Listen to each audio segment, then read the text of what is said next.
Buongiorno, buongiorno. Presento subito questi graditissimi ospiti.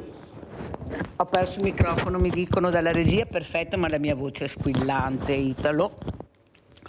Abbiamo in presenza Mauro Gazzola, presidente cooperativa Chiricù di Montebelluna, che è ritornato a trovarci per far capire quante associazioni si stanno muovendo invece per fare del bene, ma sembra che qualcuno voglia che siamo divisi, perciò dividi e ti impera. E poi abbiamo da Belluno Daniele Ciani, presidente associazione proprietari Nevegal. Buongiorno Presidente, grazie anche a lei.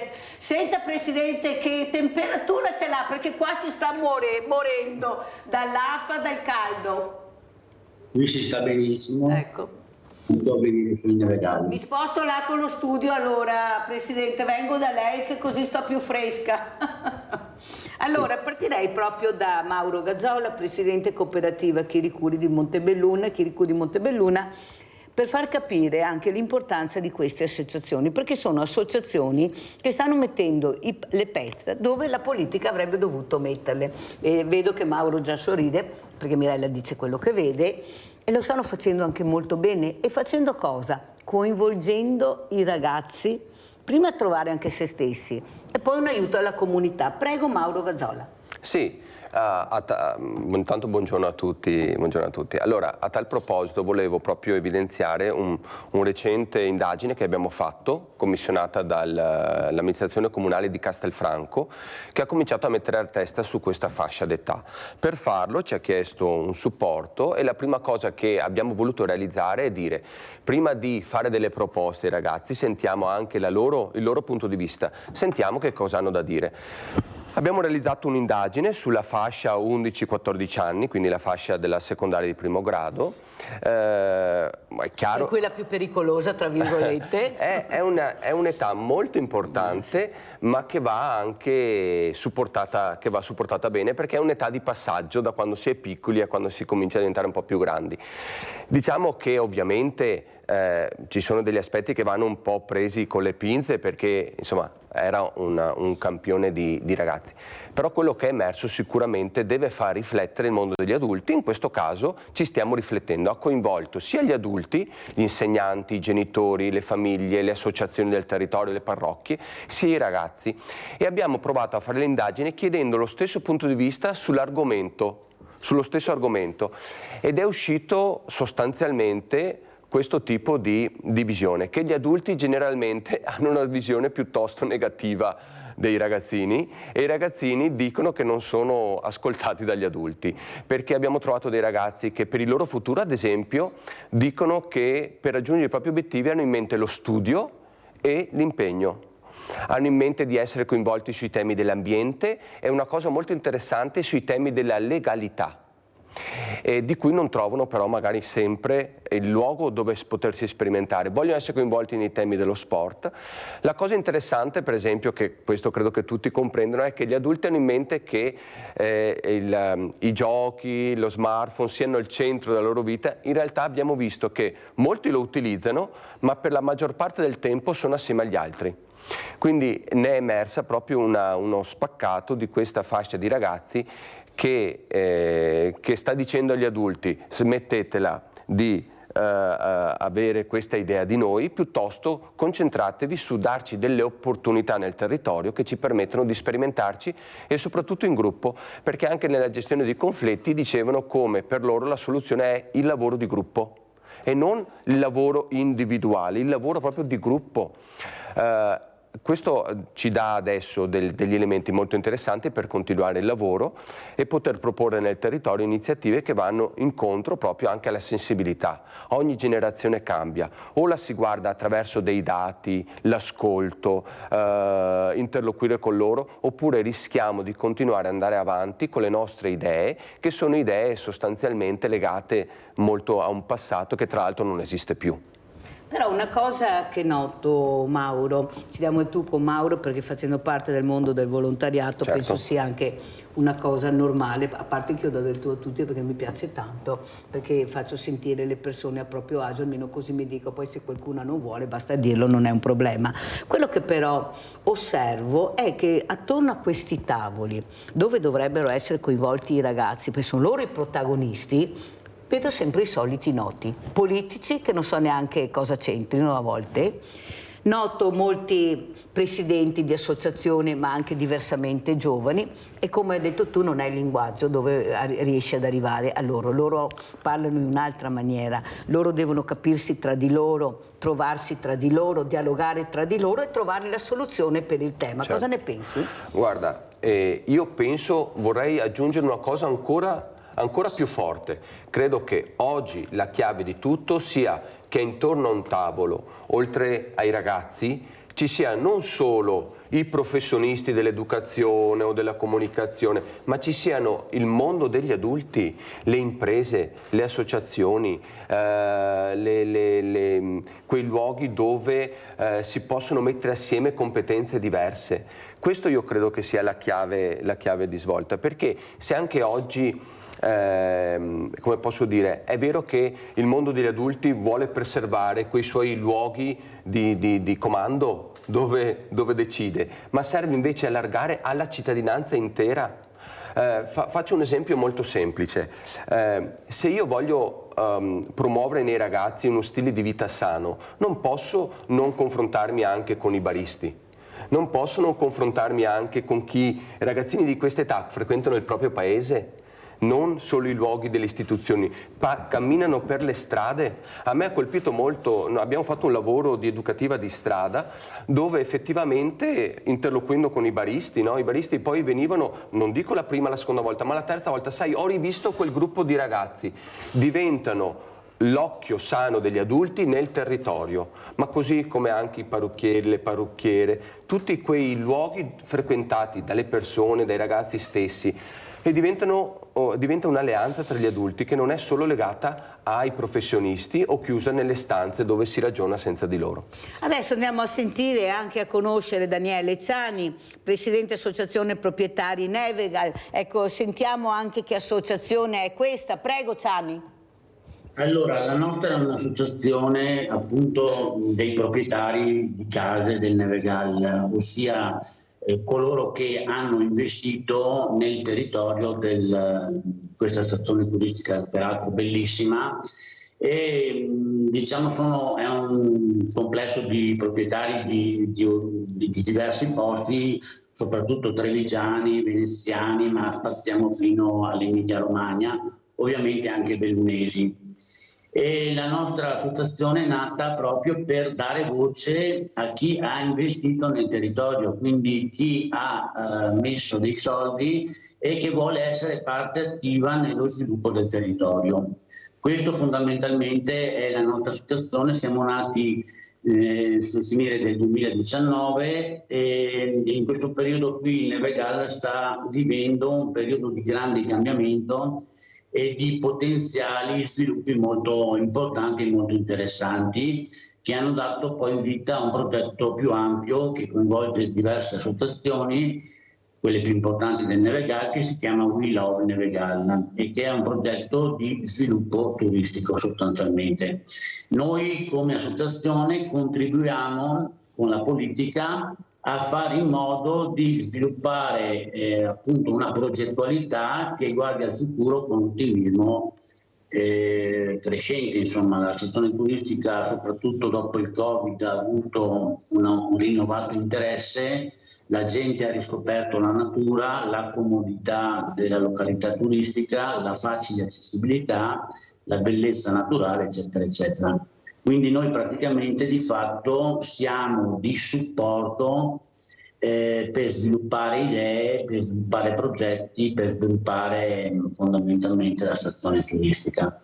Senta Presidente Ciani, noi quando pensiamo al Nevegal pensiamo alla neve, questa neve che manca sempre meno, questo cambiamento del clima che aumenta la temperatura in questi giorni è una cosa pazzesca. Ecco, c'è un'afa che è veramente impressionante con un'umidità. Ecco, cosa vuol dire investire su un territorio dove il protagonista principale è la neve? Prego. Beh, allora mi spiace un attimo contraddirla, ma diciamo che sì. L'ho invitata apposta. No, il Nevegal è conosciuto ovviamente anche da un punto di vista di nome. Nevegal appunto deriva da neve e fondamentalmente È vero che la stazione, diciamo, turistica invernale la fa da padrona rispetto all'estate, però l'estate è un punto che stiamo sviluppando tantissimo, proprio anche in forza del fatto delle altissime temperature che ci sono in pianura. Cioè, noi stiamo puntando, ma non solo noi, tutte le stazioni turistiche come la nostra, verso una destagionalizzazione, cioè una fruibilità della stazione turistica 365 giorni all'anno, e questo è un processo che è inevitabile, perché, come ha giustamente rilevato lei, alzandosi le temperature bisogna ragionare su altre strategie, non solo su quella della neve. Per quanto concerne quello della neve, ovviamente stiamo lavorando per una programmazione più fattive, insomma, in modo che si possa garantire la fruibilità delle piste fin dall'8 dicembre. Comunque è un discorso un po' più ampio che andrebbe sviluppato meglio con le persone preposte a questo tipo di discorso. Comunque, come le dicevo, una stazione turistica come Nevegalla proprio in questo periodo qui va vista a 365 gradi, sviluppando tantissimo il periodo estivo. Ricordo che fin da quando io arrivai, io faccio l'agente immobiliare ormai da 40 anni in Nevegalla, lavoravamo sempre tantissimo in estate, così come gli alberghi, e ci sono due tipologie di clientela completamente diverse: la famigliola, più per l'estate, che cerca la pace, la tranquillità, le camminate tranquille, e quella un po' più sportiva, un po' più giovane in inverno con le piste. Quindi questo è fondamentalmente la forza. Noi siamo una stazione turistica a doppia stagionalità e tenteremo di sviluppare appunto questo processo inevitabile di desezonalizzazione, in modo da poter sfruttare la stazione turistica tutto l'arco dell'anno. Com'è partita la stagione, Presidente, il 2024, visto che si parla sempre di scarse possibilità economiche all'interno delle famiglie, ecco, soggiorni veramente di villeggiatura molto brevi, qualche weekend, una settimana? Com'è la situazione e soprattutto, ecco, i costi, che costi ci sono? Sono aumentati, non sono aumentati? Ecco, gli affitti, prego, perché ho sentito ad esempio a Cortina, visto che puntano molto, ecco, su questa perla delle Dolomiti, però vorrei capire chi riesce ad andare a 1.000 euro al giorno in qualche punto, addirittura a Cortina. Lei fa un'altra proposta e speriamo che riguardi più le famiglie, che riguardi più quella fascia che veramente a Cortina non può metterci neanche pure il naso. Certo. Prego, Presidente. Sì, sono due clientele completamente diverse, la nostra da quella di Cortina. Noi ci rivolgiamo proprio alle famiglie tradizionali del Veneto, insomma, quindi abbiamo una stazione turistica proprio ritagliata sulle tasche della persona normale, insomma, quindi sia per quanto concerne le locazioni turistiche sia per quanto concerne le compravendite abbiamo prezzi molto accessibili. La stagione è cominciata, diciamo, sta cominciando bene, Facendo maggio e giugno. Sì, no, facendo anche la considerazione che in questo periodo qui, proprio in forza di alcuni progetti del PNRR, ci sono dei lavori molto importanti che stanno facendo in piazzale per il rifacimento del piazzale di un lago artificiale nella parte alta. Quindi fondamentalmente per noi la stagione turistica comincia dal 15 giugno in sostanza, non prima, o meglio, prima abbiamo avuto brutto tempo, quindi alla fine diciamo dobbiamo vedere da qui a settembre, ottobre come terrà il tempo. Comunque, come dicevo prima, è una stazione turistica molto facile, molto comoda, per cui viene sempre sfruttata sia in estate che in inverno. Allora, l'affitto di un appartamento, facciamo anche dei numeri, perché è giusto anche a casa capire, perché bisogna parlare in generale, ma dopo bisogna andare anche nel problema che riguarda la famiglia. Cioè, diciamo in media, cioè, dopo più o meno. Cosa costa un affitto sul Nevegal, diciamo a settimana, perché ormai si ragiona a settimana? Cambia ovviamente tantissimo dalla tipologia di appartamento diciamo anche al periodo ovviamente. Cioè, voglio dire, agosto ovviamente ci sono dei prezzi molto più alti che possono essere dai 500-700 euro a settimana e fuori diciamo in periodi di più bassa stagione come adesso, settembre, metà ottobre, si può trovare anche delle ottime offerte.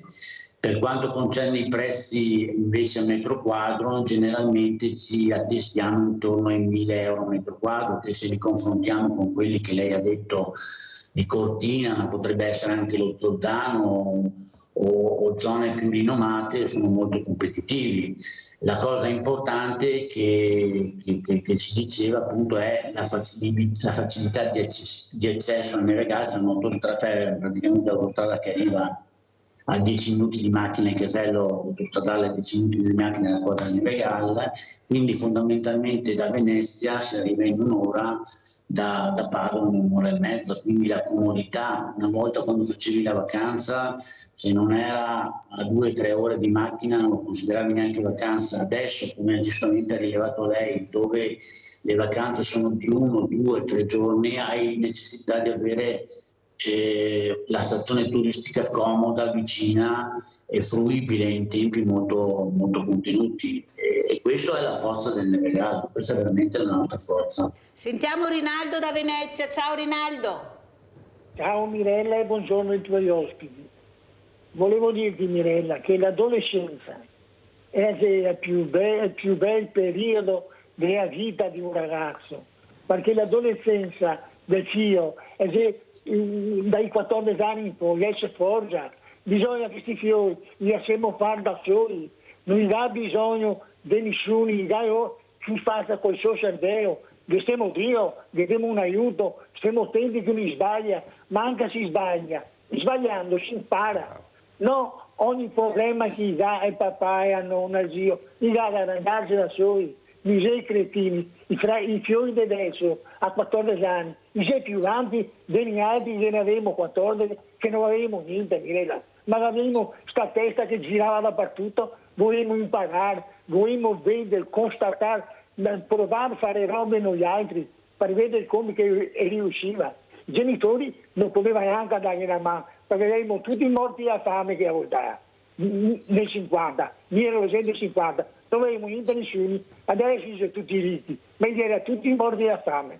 In ogni modo, i fiori bisogna essere soli, che imparano da soli, guidarli, stare dietro, guardarsi sbaglia, quello è importante. Ma sempre questi fiori, parlare che fosse persone a venire, da pensare che loro, a scegliere la scuola, il lavoro, quello che vuole, da farlo loro. E poi anche a sbagliare, ma se a fine degli anni ti dà sbagliare. Ti puoi sbagliare 100 volte perché ti dà tutto il tempo che ti vuoi. Io non posso sbagliare, perché io ne ho 60, va bene? Ma è ora, cosa vuol dire? Vuol dire che bisogna essere i suoi, seguirli, e chi va per la sua strada. E sono convinto che gli fa bene. E dopo il Neregal, mi conosco bene il Neregal. Il Neregal è una montagna per gente, per famiglie, i stamazza che viene. I poteri para sciare, vedete tutto, non vedete porcherie, si sta benissimo. Certo non è Cortina chi va? Chi che va è grata per permettersi di andare a Cortina a pagare quello che paga. Ma è anche un'indecenza a Cortina. Adesso con le Olimpiadi che vuole fare le strade, tutto quanto gli altri. I sceicchi, i ciapali sui. Ma bene, che stai bene.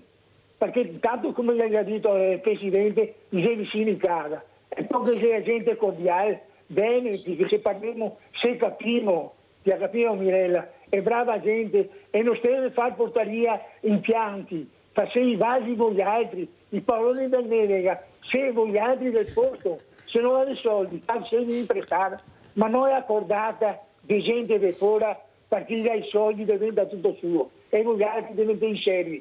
Mi deve fare fuori a tutti, come si fa in Alto Adige. In Alto Adige, se non ti sei del posto, non ti compri neanche una casa, perché non te la dà. Bisogna che ti sia idea. Passare così con gli altri, passare da ele, essere un bel posto, va bene, passare un debito, passare che ne do, perché tanto si debiti ti a pagarli, vuol dire che ti puoi pagarli, e se no non importa, ti torni come prima e piaci tutto. Buon lavoro e buona giornata. I debiti si piccoli e in galera non si va, ricordate. Grazie al nostro caro Rinaldo. Allora andiamo a vedere questo video che ha portato Mauro Gazzolla, par carità. Andiamo a sentire.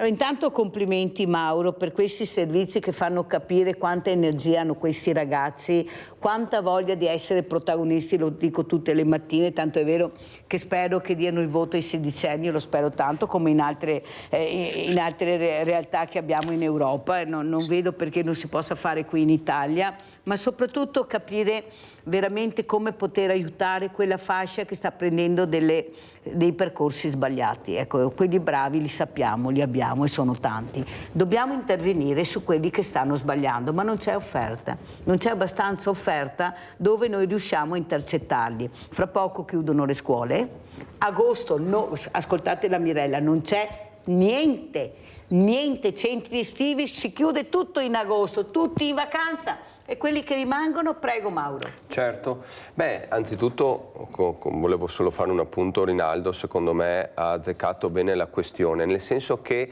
effettivamente è anche la chiave questa, soprattutto l'adolescenza è un'età meravigliosa che ha bisogno però di avere meno pressione da parte degli adulti, hanno grandi aspettative ma poca offerta.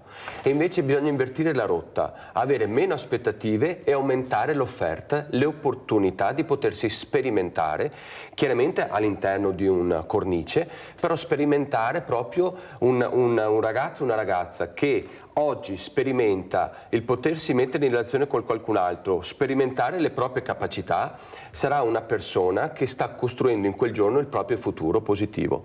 Se noi anche con i vari progetti, il Par Carità è un progetto voluto dall'amministrazione comunale di Villorba, che ha organizzato queste iniziative e abbiamo contribuito assieme a dei colleghi proprio a creare una giornata dedicata a loro. C'era gente da tutta la provincia e ragazzini, avete visto nel video anche piccoli, no? Che si sperimentavano in attività che sicuramente li aiutavano a mettersi in gioco in maniera diversa. Ora, sicuramente noi ci occupiamo anche di tutta una serie di ragazzini che sono in difficoltà, anche comportamentali, nel territorio, no? Abbiamo visto anche notizie di cronaca recentemente, no? Compiono cose che sembra che non si rendano conto delle conseguenze, vediamo a Venezia oppure in altri territori che sono successi.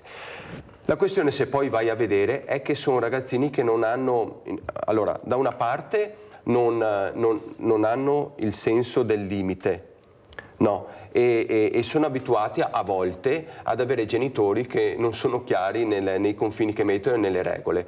Cioè sono ragazzini che sono abituati che l'adulto è alla pari loro. Quindi quando l'adulto è alla tua pari, quando tu sei compi qualcosa, non ti rendi conto di dove sta il limite di quello che fai.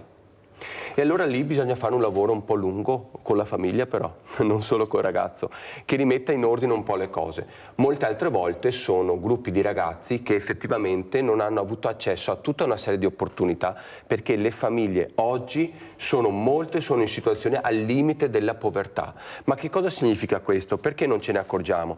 Perché magari da mangiare ce n'hanno, a scuola vanno, però sono fuori da tutte le esperienze culturali, associative, perché magari un genitore genitore è da solo, non riesce a portarti a fare l'attività, non riesce a iscriverti a sport perché è costoso, non riesce a iscriverti all'iniziativa culturale, eccetera. E incentivare questo tipo di attività nel proprio territorio vuol dire fare prevenzione di queste situazioni. Io non sono d'accordo, Mauro, come qualche volta capita. Sì. Perché? Perché non è vero che non c'è niente, c'è il mondo del volontariato che avrebbe bisogno di giovani, perché non ci sono. Però non riusciamo a intercettarli, perché?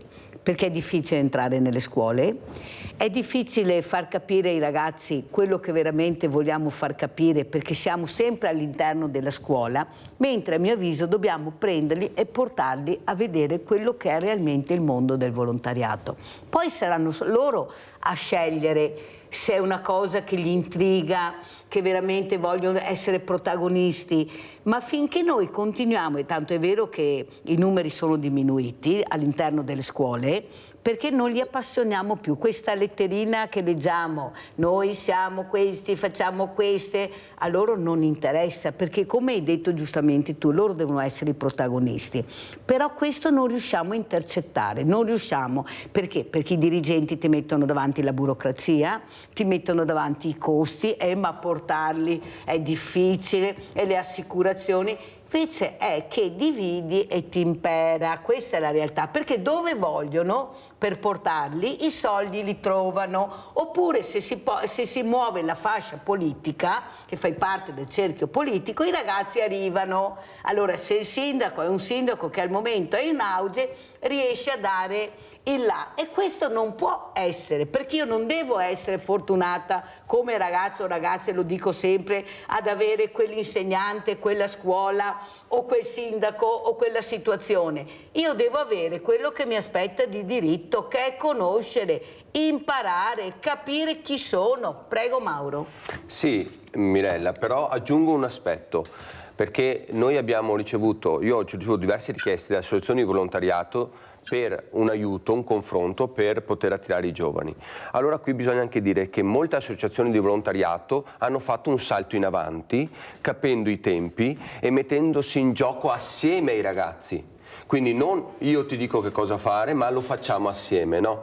Molte altre sono ancora gestite dal solito gruppo da 20 anni a questa parte, nessuno può mettersi dentro a dare un contributo diverso, e oggi, se posso dire, perché io sto sempre con questa fascia età, i giovani non ne vogliono sapere. Non ne vogliono sapere, mentre se l'associazione riesce a interpretare, proprio ad ascoltare, a interpretare i bisogni che ci sono oggi, per esempio quelli dell'ambiente, non sono sempre in crisi, anzi hanno un movimento giovanile molto importante, quelle legate all'aiuto agli altri, quelle legate a associazioni che riescono a interpretare proprio i desideri che portano, riescono ad attirare anche questi ragazzi, dove loro si possono mettere in gioco. Ma se l'associazione invece è chiusa e ti dice vieni dentro e devi stare solo dentro la mia scatola, oggi non ci stanno, ma perché è proprio mutato, cambiato il modo di stare, hanno voglia di più libertà, non sempre vogliono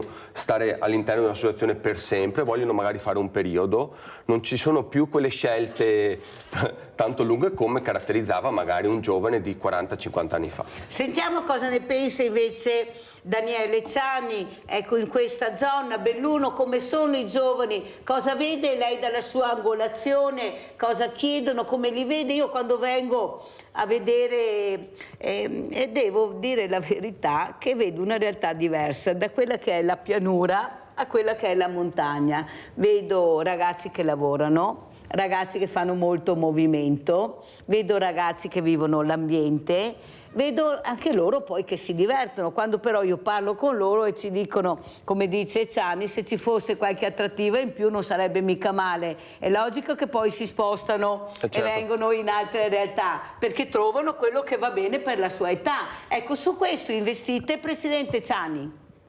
Beh, noi come stazione turistica di sicuro, il Nevegalla è da sempre una stazione turistica palestra per lo sci, per tutto il Veneto, cioè qua vengono a imparare a sciare e poi magari con il tempo si trasferiscono in strutture più importanti della provincia o della regione.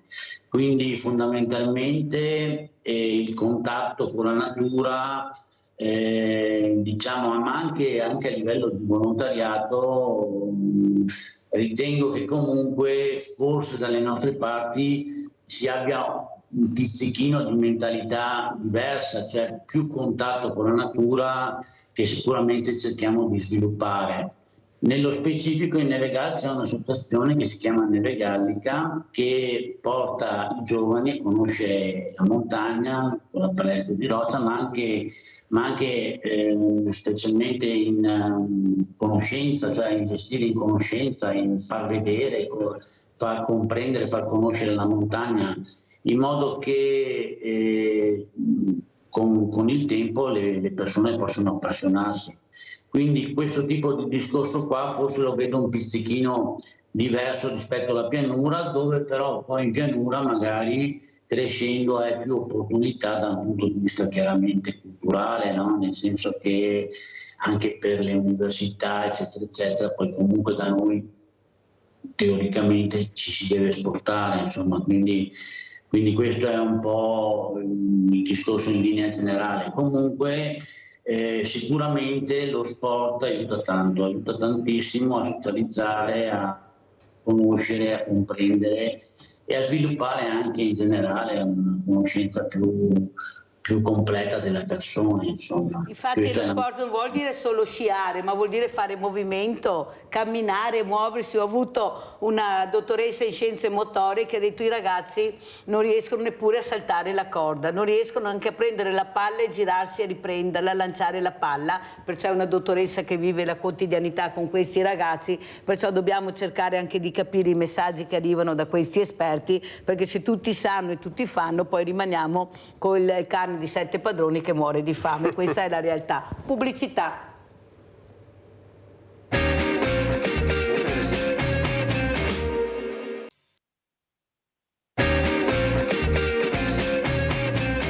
E siamo con Mauro Gazzola, presidente cooperativa Chiricù di Montebelluna, e Daniele Ciani, collegato dal Nevegal da Belluno, presidente associazione proprietari Nevegal. Stavamo parlando di giovani perché sapete che mi interessano, ma mi interessano anche i meno giovani, i diversamente giovani. Ecco, e questi soggiorni per i diversamente giovani, presidente Ciani, si potrebbe pensare anche qualcosa, anche perché non deve essere per forza il periodo luglio-agosto che portiamo queste meraviglie, questi scrini d'oro che abbiamo anche durante la settimana, fargli fare dei soggiorni. Ecco, avete pensato anche a creare un qualcosa anche per loro? Ma guardi, sicuramente, come dicevo, la stazione turistica soprattutto in estate è tarata proprio per questo tipo di possibilità, insomma, cioè i meno giovani dalle nostre parti hanno, da un punto di vista anche naturalistico, una marea di passeggiate, di sentieri, di vita all'aria aperta, unita poi alla bellezza del posto, alle attività commerciali del posto. Quindi direi questo, che proprio come ho esordito all'inizio, è una stazione turistica che cerchiamo di far vivere 365 giorni all'anno, e dando una possibilità, cioè ampliando il target a tanta gente di tipo diverso, quindi non solo lo sportivo, non solo la famigliola, ma un po' tutti, insomma. Quindi certamente Nevegal è un posto che consiglio a tutti per varie ragioni, è un'opportunità veramente interessante. Allora, un'altra cosa che volevo capire anche con Mauro Gazzola, perché non riusciamo a far ripartire le famose colonie di una volta. Ecco, io non riesco a capire quando c'è qualcosa di buono che funziona nel paese, viene tolto lasciandoci dei centri estivi cari a pagamento. Adesso per fortuna il governo ha capito che deve investire su questo e sembra che i soldi ci siano, però vorremmo anche capire come funziona tutto il meccanismo, perché non è così semplice. A chi vanno questi soldi? Chi sono queste associazioni che poi beneficiano di questa realtà? Hanno le carte in regola per fare questo? Perché noi parliamo, ma poi veramente di trasparente c'è quasi niente. Le famiglie si affidano perché quella è più in voga, il campanile è più alto, allora vado là, solo là. E c'è qualcuno che ci marcia. Com'è la storia, Mauro Gazzolla? Beh, allora noi facciamo attività estive, nel senso che, ma di solito sono sempre programmate con l'amministrazione comunale che le richiede e quindi sono tarate sul territorio. Perciò non siete volontariato puro? No, Okay. no. E sono proprio attività estive organizzate perché vanno garantite per qualsiasi tipo di bambino che accede. Perché poi qual è il problema se hai il volontariato? Che il volontariato può accettare alcune tipologie di bambini, per altri sono più in difficoltà. Per dare una possibilità a tutti i bambini di poter partecipare alle attività estive, e qui io devo dire purtroppo anche e soprattutto per i bambini con disabilità stanno facendo molta difficoltà perché le risorse sono poche e non vengono messe per poter partecipare, e questo è un tema che andrebbe... Ha detto Mauro Gazzolla, non la Mirella questa mattina. Andrebbe detto Perfetto. chiaramente, io vedo in tanti territori, ma proprio un sistema, un problema nazionale, e quindi molte famiglie con bambini che hanno una disabilità non riescono a trovare attività estive per loro. Dopo dico anche, le attività estive ovviamente non sono probabilmente sufficienti, ci sono molte associazioni che le organizzano, le parrocchie ad esempio, e che quindi hanno un'offerta anche loro ampia. Ovviamente deve cambiare il sistema di gestione dei bambini e delle famiglie, cioè il fatto che hanno 2 mesi fermi è un problema per le famiglie, non è pensabile, cioè oggi anche non c'è più il lavoratore che da agosto è a casa tutto agosto, oppure, e quindi bisognerebbe ripensare proprio il sistema di accompagnamento, di scuola, ma anche di iniziative durante il tempo estivo diverse. È chiaro che c'è qui il presidente del Nevegal, io credo che una strada, sicuramente stiamo attenti che sono diminuite le esperienze particolari perché c'è stato un po' un pendolo che è andato dall'altra parte, e generalmente perché ci sono anche meno iniziative fuori, perché anche le famiglie fanno più attività con i propri figli, bisogna dire anche questo, cosa che non c'era quando noi eravamo piccoli, no? Quindi tendenzialmente andavi a fare attività fuori casa. Questo è un tema, ma dall'altra sta riprendendo, non pensavo, ma in tutta l'aggregazione che abbiamo noi nei territori abbiamo anche 50-60 presenze a settimana di ragazzini che vengono, e anche nelle attività Cioè, cosa costa un centro estivo da voi, tanto per avere un'idea? No, dipende, perché è una cifra decisa dall'amministrazione, assieme all'amministrazione comunale. Vabbè, ma quindi cosa gira sta cifra? C'era una cifra, dipende, no? un genitore potrebbe pagare 50-60 euro. Al giorno o come? A settimana. A settimana, 50-60 euro alla Sì. settimana, questo grosso modo. Sì. Ecco, infatti sono queste le cifre, Sì, dai 50, 60, 80, 70, poi anche di più? Sì, poi dipende se è tutto il giorno o metà giornata. Poi se Quante ore al giorno? cos'è? 5 ore al giorno, se è intera giornata può essere anche fino alle 16-17. Però aumenta il prezzo, allora. Certo. Se ad esempio, però qui sta in base all'amministrazione comunale, però dire io calmierò il prezzo mettendo questa quota, così alla famiglia viene a costare, non so, 50-40 euro. Perciò una parte, diciamo, la mette anche l'amministratore. Certo. Certo. Ecco, questo, no, ma a casa non le sanno queste Certo. cose, cioè bisogna anche spiegarle, infatti ho invitato questi ospiti proprio per capire anche l'importanza delle cifre. Prego, Mauro. Gestire un centro estivo fatto bene, dove un bambino fa una buona esperienza, non puoi avere 50 bambini e un educatore, devi avere un certo rapporto, devi avere delle attività organizzate, devi essere oggi, anche per le questioni di sicurezza bisogna stare attenti, insomma, ecco. Quindi è evidente che per farlo bene devi avere un certo tipo di organizzazione, non ci si può improvvisare. Eppure una volta siamo cresciuti coi più grandi che guardavano i più piccoli e non c'erano tutti questi problemi. Cioè noi mettiamo davanti sempre un qualcuno che per forza deve esserci. Allora, il qualcuno mi sta bene, perché 1 o 2 giustamente educatori ci vogliono, perché è giusto. Però poi ci vogliono i ragazzi che devono imparare. E invece, ma noi abbiamo anche i volontari, sì, ma io non devo essere, ripeto, fortunata ad avere, io devo avere quello che mi aspetta, devo stare assieme con altri ragazzi, non devo avere sempre l'educatore di una certa età o adulto, ma devo essere i miei coetanei a fare le cose insieme, i più grandi insegnare ai più piccoli, come si faceva una volta. Adesso è sparito tutto e noi abbiamo questi bambini che anche nei centri, non dico quello di Mauro, Mauro, ma nei centri estivi io li vedo, hanno sempre chi gli dice di fare cosa, cioè non creano più da soli quel qualcosa per imparare a crescere, la creatività, perché è tutto pronto, giochi pronti, tutto fatto, non funziona. Presidente Ciani, ormai siamo in chiusura, cosa ci dice, come ci saluta? Concordo con lei sull'ultima riflessione, diciamo che è cambiato tantissimo negli ultimi 30-40 anni, quindi forse bisogna anche rimodellare un attimo la società per cercare nuove vie. Ringrazio per l'invito e vi auguro di venire dalle nostre parti in modo da scoprire questa splendida stazione turistica che sicuramente merita, e è una stazione turistica che va bene per tutti, quindi va bene per il giovane, il bambino, ma va bene anche per l'anziano. È una stazione turistica a 1000 metri e quindi va bene veramente per tutti. Grazie al Presidente Daniele Ciani, Presidente Associazione Proprietari Nevega. Sentiamo come ci saluta Mauro Gazzola allora. Niente, credo che anche rispetto al Nevegal potrebbe riservare molte opportunità anche di scambio, certo, con iniziative anche come la nostra, per proprio poter sperimentare la montagna in tutto l'anno. Sì. In tutto l'anno io portavo spesso i ragazzi a fare esperienze di questo tipo. Servono spazi, però spazi condivisi, non deve essere complicato ad accedere agli spazi, deve essere semplice, e allora si riescono a risolvere anche queste cose. Io niente, vi saluto, vi ringrazio e penso che sicuramente più noi adulti facciamo alleanza tra di noi e riusciamo ad avere occasioni di confronto di questo tipo, anche confronto onesto e autentico, più secondo me ne beneficiano anche le nuove generazioni, che hanno bisogno di adulti anche che li sanno spronare a fare meglio e non sempre a schiacciare sui loro problemi, insomma, su ciò che non va.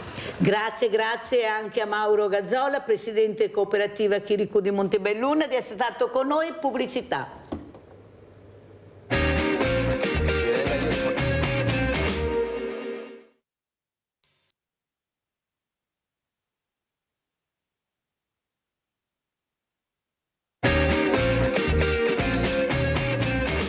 Presento subito un ospite graditissimo che è Luigi Casanova, ambientalista e presidente di cosa?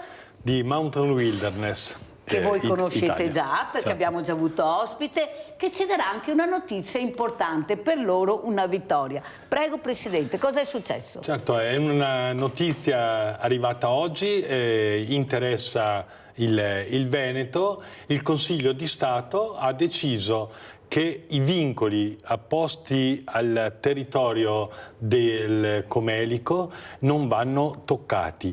Quindi il previsto collegamento dal Passo fino a Padola nel Comelico salta definitivamente. Quindi andiamo a risparmiare come cittadini 33 milioni di euro di soldi pubblici, dei fondi di confine. Probabilmente i comuni del Veneto e anche del Comelico penso avranno dei modi più seri e più diffusi per investire questo grande patrimonio, invece di regalarlo alla Dry-Zinnen di Sesto Pusteria. Allora, Presidente Casanova, per parlare chiaro e anche dire quello che è la verità, è che purtroppo siamo in un paese che a parole tutti sono ambientalisti, amanti del verde, del green, della natura, ma poi alla fine, quando vanno a votare, siamo un paese che fa fatica a emergere su questo rispetto a altri paesi. Io sono convinta, perché ho poi anche telefonate e anche vari ospiti che dicono e basta con questi ambientalisti che dicono sempre no dappertutto, pensano che il territorio sia loro e invece non è così, la tecnologia va avanti, si può fare. Ecco, io faccio parlare tutti perché è giusto nel rispetto di ognuno, perché ognuno ha le proprie riflessioni e le proprie idee. Ecco, ma è proprio vero che questi ambientalisti dicono di no a tutto? Su questo tema io ho scritto un libro 4 anni fa, L'ambientalismo del sì, e riguardava la montagna. In ogni situazione, compreso il Comelico, dato che l'abbiamo citato, noi ambientalisti, mentre diciamo un no, abbiamo un forte sì. Nel 2018 siamo stati a un incontro con l'amministrazione di Santo Stefano di Cadore e con gli amministratori di Padola e abbiamo provato a convincerli che quei milioni di fondi di confine potevano essere distribuiti in modo molto più serio nel creare lavoro per gli 8.000 abitanti del Comelico. La risposta che abbiamo avuto è stata traumatica. Beh, ma intanto lasciateci fare questo, dopo si vedrà. Ma io penso che in un territorio, specialmente come quello del Bellunese o dell'altra montagna veneta, i problemi dei cittadini non siano un collegamento sciistico in più o in meno, ma vengano rappresentati dai temi della sanità, che è un settore che stiamo privatizzando. Un tema importante è quello del trasporto pubblico, che è stato mortificato in questa regione. Altri problemi sono quelli della formazione del lavoro. I nostri operatori turistici anche in montagna non riescono più a trovare dipendenti per i lavori stagionali. Probabilmente questi dipendenti, questi lavoratori bisogna pagarli un pochino di più. Ecco, allora cominciamo a ragionare della montagna in maniera complessiva e non più monotematica sulla questione dello sci. Lo sci è ormai un'attività estremamente matura, i cambiamenti climatici in tempi brevissimi ci faranno abbandonare sicuramente tutte le aree sciabili di bassa quota. In 10 anni in Italia abbiamo cancellato 331 aree sciabili. Bene, accadrà quindi anche sulle Alpi, anche sui Lessini e allora cominciamo a raccogliere questi fondi di confine o altri soldi pubblici per investirli in altri progetti. Un altro progetto, per dire l'ambientalismo del sì, la questione dei boschi. Allora, ci si lamenta tanto nelle montagne che i boschi sono abbandonati e che il bosco si diffonde, ma il bosco non è cattivo contro noi umani. Se il bosco si diffonde è perché siamo noi umani che abbiamo abbandonato la cura della montagna, la gestione dei boschi, non sappiamo più come fare l'alpeggio in maniera corretta, come difendere gli spazi verdi. E allora qui ci vogliono anche soldi pubblici per investire.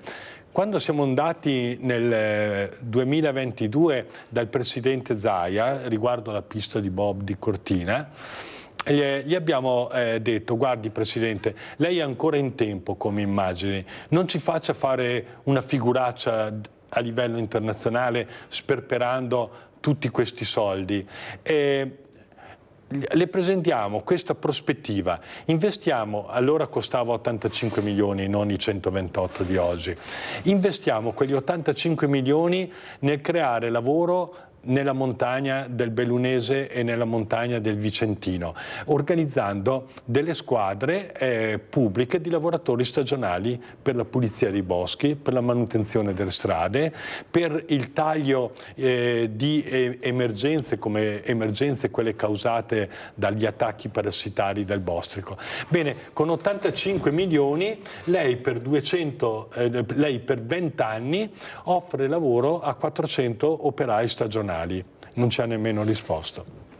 Però, Presidente, io ho notato che quando c'è un business pazzesco di tanti milioni, c'è un cerchio che si chiude, dove non entra più nessuno, sono i soliti noti, pochi rispetto a quelli che pagheranno poi questi scempi che avranno, che siamo noi, perché i politici di turno passeranno, però l'opera rimarrà. E chi la paga? La paga sempre il cittadino, che non ha il potere di controbattere. Perché lei ha fatto dei nomi, ma io potrei arrivare anche in alto, è una cosa governativa, è dal governo che deve partire anche l'input di dire attenzione, qui c'è qualcosa che non va.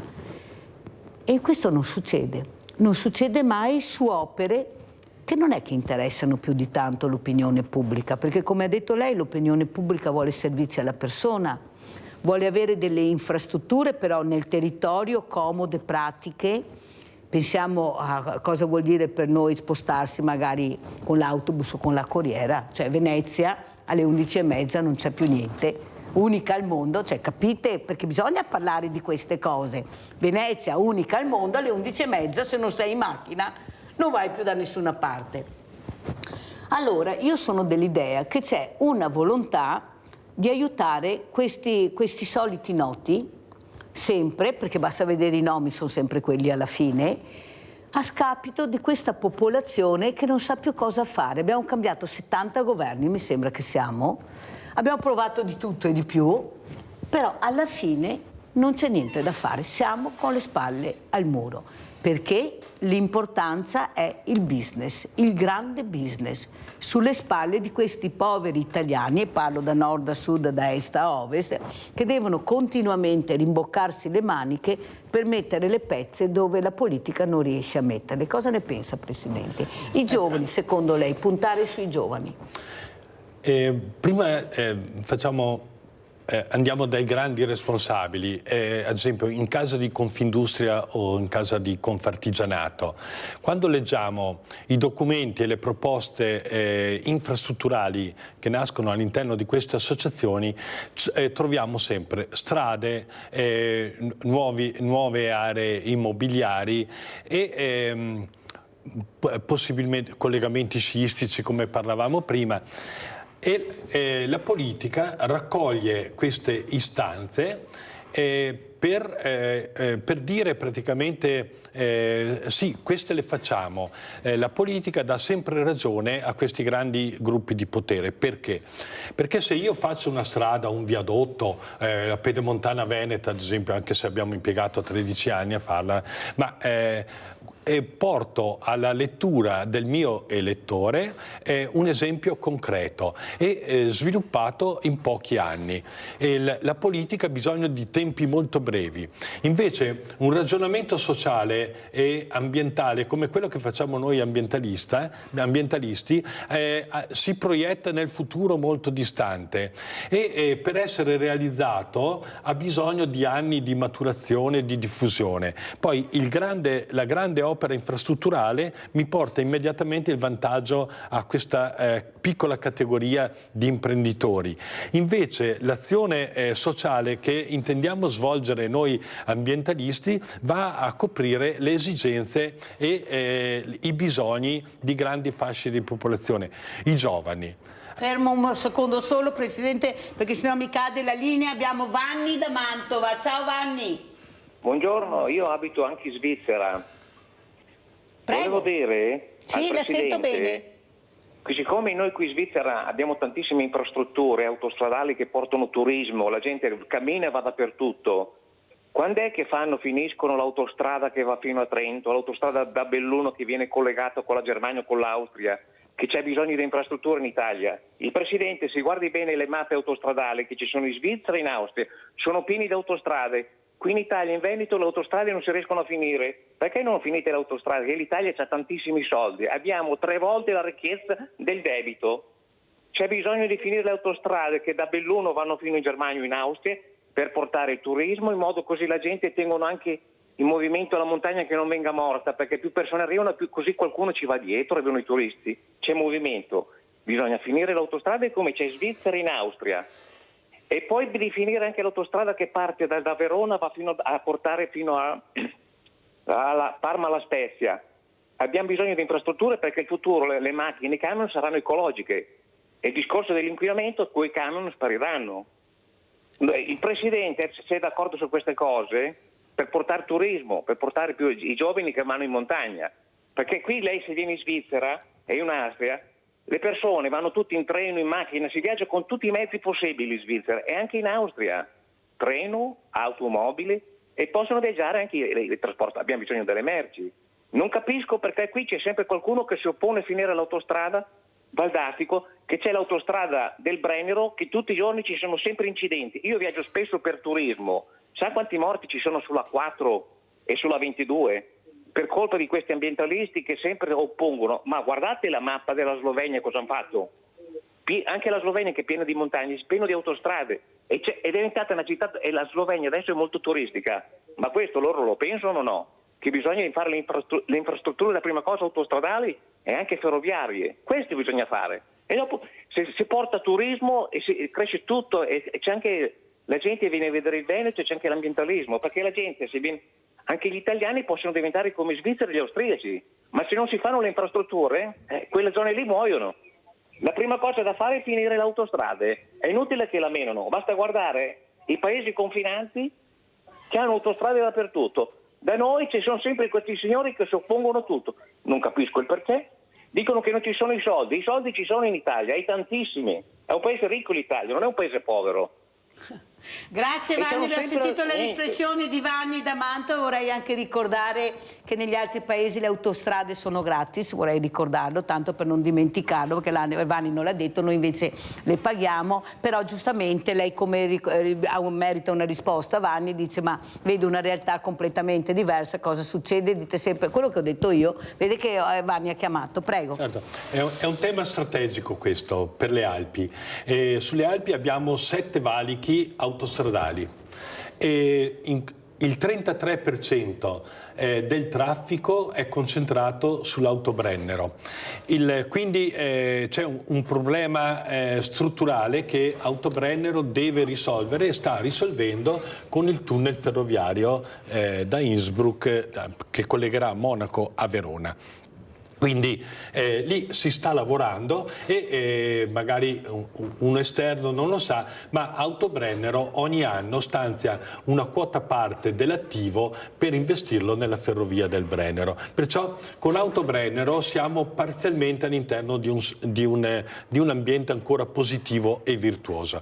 Quando andiamo a valutare altre situazioni, chiediamoci allora dell'A27 nostra, perché io, politico del Veneto, devo decidere il potenziamento o l'allungamento della A27 fino a Monaco, quando so che poi i turisti del Veneto o dell'Emilia Romagna a quel punto non si fermano certo in Cadore, non si fermano in Comelico, tirano dritti e vanno dove offrono servizi migliori. Allora, se io non ho un territorio pronto a recepire una determinata utenza di qualità, questi scappano proprio perché ho potenziato il settore viario, ho investito nella velocità. E invece il turismo che proponiamo noi è il turismo della località, dove trovi una identità, dove non trovi la parola turismo predominante, ma trovi la parola ospitalità, accoglienza. Quindi è una parola complessa da sviluppare e da portare nel profilo economico. Ma io vado come ospite dove vengo trattato bene anche dal punto di vista umano o con la mia famiglia, non dove mi trovo nel caos. Mi sento a casa, la famosa frase mi sento a casa mia, perché questo è quello che si dice. Avevo bisogno di ricreazione e anche di restauro psichico e qui l'ho trovato. E invece in alcune località, pensiamo alle Tre Cime di Lavaredo, pensiamo al lago di Braies in Alto Adige, o i Passi Dolomitici, dobbiamo chiudere queste aree perché vivono di overturismo. Allora un mio amico albergatore della Val Badia, Michel Costa, non parla più di turismo, eppure è un albergatore, possiede 2 alberghi a 4 stelle super in Val Badia. Lui dice siamo arrivati alla pornografia turistica, cioè è la mercificazione del territorio, delle persone, dei lavoratori in funzione dell'ospite. No, dobbiamo essere noi ospiti, no, noi residenti a dire chi vogliamo e che tipo di offerta fare. Allora se io costruisco la Disneyland ho bisogno dell'autostrada, perché arrivano 4 selfie e poi partono, ma sul territorio mi hanno lasciato solo problemi e costi di servizi che paga la collettività. Mentre se ho un turismo lento la cosa è all'opposto. Il tema delle ferrovie. Allora noi come Mountain Wilderness, ma non solo noi, quando abbiamo lavorato per costruire il piano di gestione dei Dolomiti UNESCO, avevamo fatto inserire la prospettiva dell'anello ferroviario delle Dolomiti. Praticamente si partiva da Belluno, si arrivava a Calalzo, Cortina, Dobbiaco, poi si fa la Valpusteria, si scende lungo la linea del Brennero, si fa la Valsugana e col tratto Primolano-Feltre abbiamo concluso l'anello. Immaginiamoci la forza anche mediatica e di marketing che avrebbe avuto un anello ferroviario di questo tipo, magari da fare anche in 2 in 3 giorni, cioè offrire un qualcosa di completamente diverso, di affascinante agli ospiti che vengono nelle Dolomiti. E invece no, questo progetto è stato completamente accantonato anche dalla Regione Veneto, anche dopo che Zaia aveva firmato degli accordi in questo senso con la provincia autonoma di Bolzano. Allora è l'Italia che non investe nella qualità, non investe nelle ferrovie e invece continua a investire in strade, nell'uso dell'auto privata. Ma ci siamo mai chiesti noi cittadini quanto costa in una famiglia un'auto privata? Dai 4 ai 6.000 euro all'anno come media di gestione. Media. Allora, non è possibile invece una quota parte di questo denaro investirla in una mobilità complessiva, una mobilità integrata dove ferrovia, trasporto privato per i paesini delle valli e così si integrino all'interno di un unico sistema e mi offra un servizio, come diceva lei per la città di Venezia, non basato solo su determinate ore, ma io posso avere, come succede in Austria, anche i taxi a chiamata o i bus a chiamata. Ecco, in Italia di questi argomenti non se ne parla assolutamente, vincono sempre le strade, vincono le automobili. Però, Presidente, è anche da dire che in Italia abbiamo dei tempi di costruzione che sono incredibilmente lunghi. Noi stiamo parlando della terza corsia presso la A4, quella che va in Friuli, per farvi capire, che è già finita dove inizia la zona Friuli. Quando arrivi nel Veneto non se ne parla più, l'ho sentita l'altro giorno, è tutto bloccato. Cioè stiamo parlando ormai di 10 anni, anche più 15, di lavori su questa corsia. Allora a me viene un dubbio, c'è qualcosa che non funziona. Come mai in Friuli hanno terminato e come mai qua nel Veneto se ne riparlerà chissà quando, perché si è bloccato tutto quanto. Con la pericolosità che abbiamo di questa autostrada.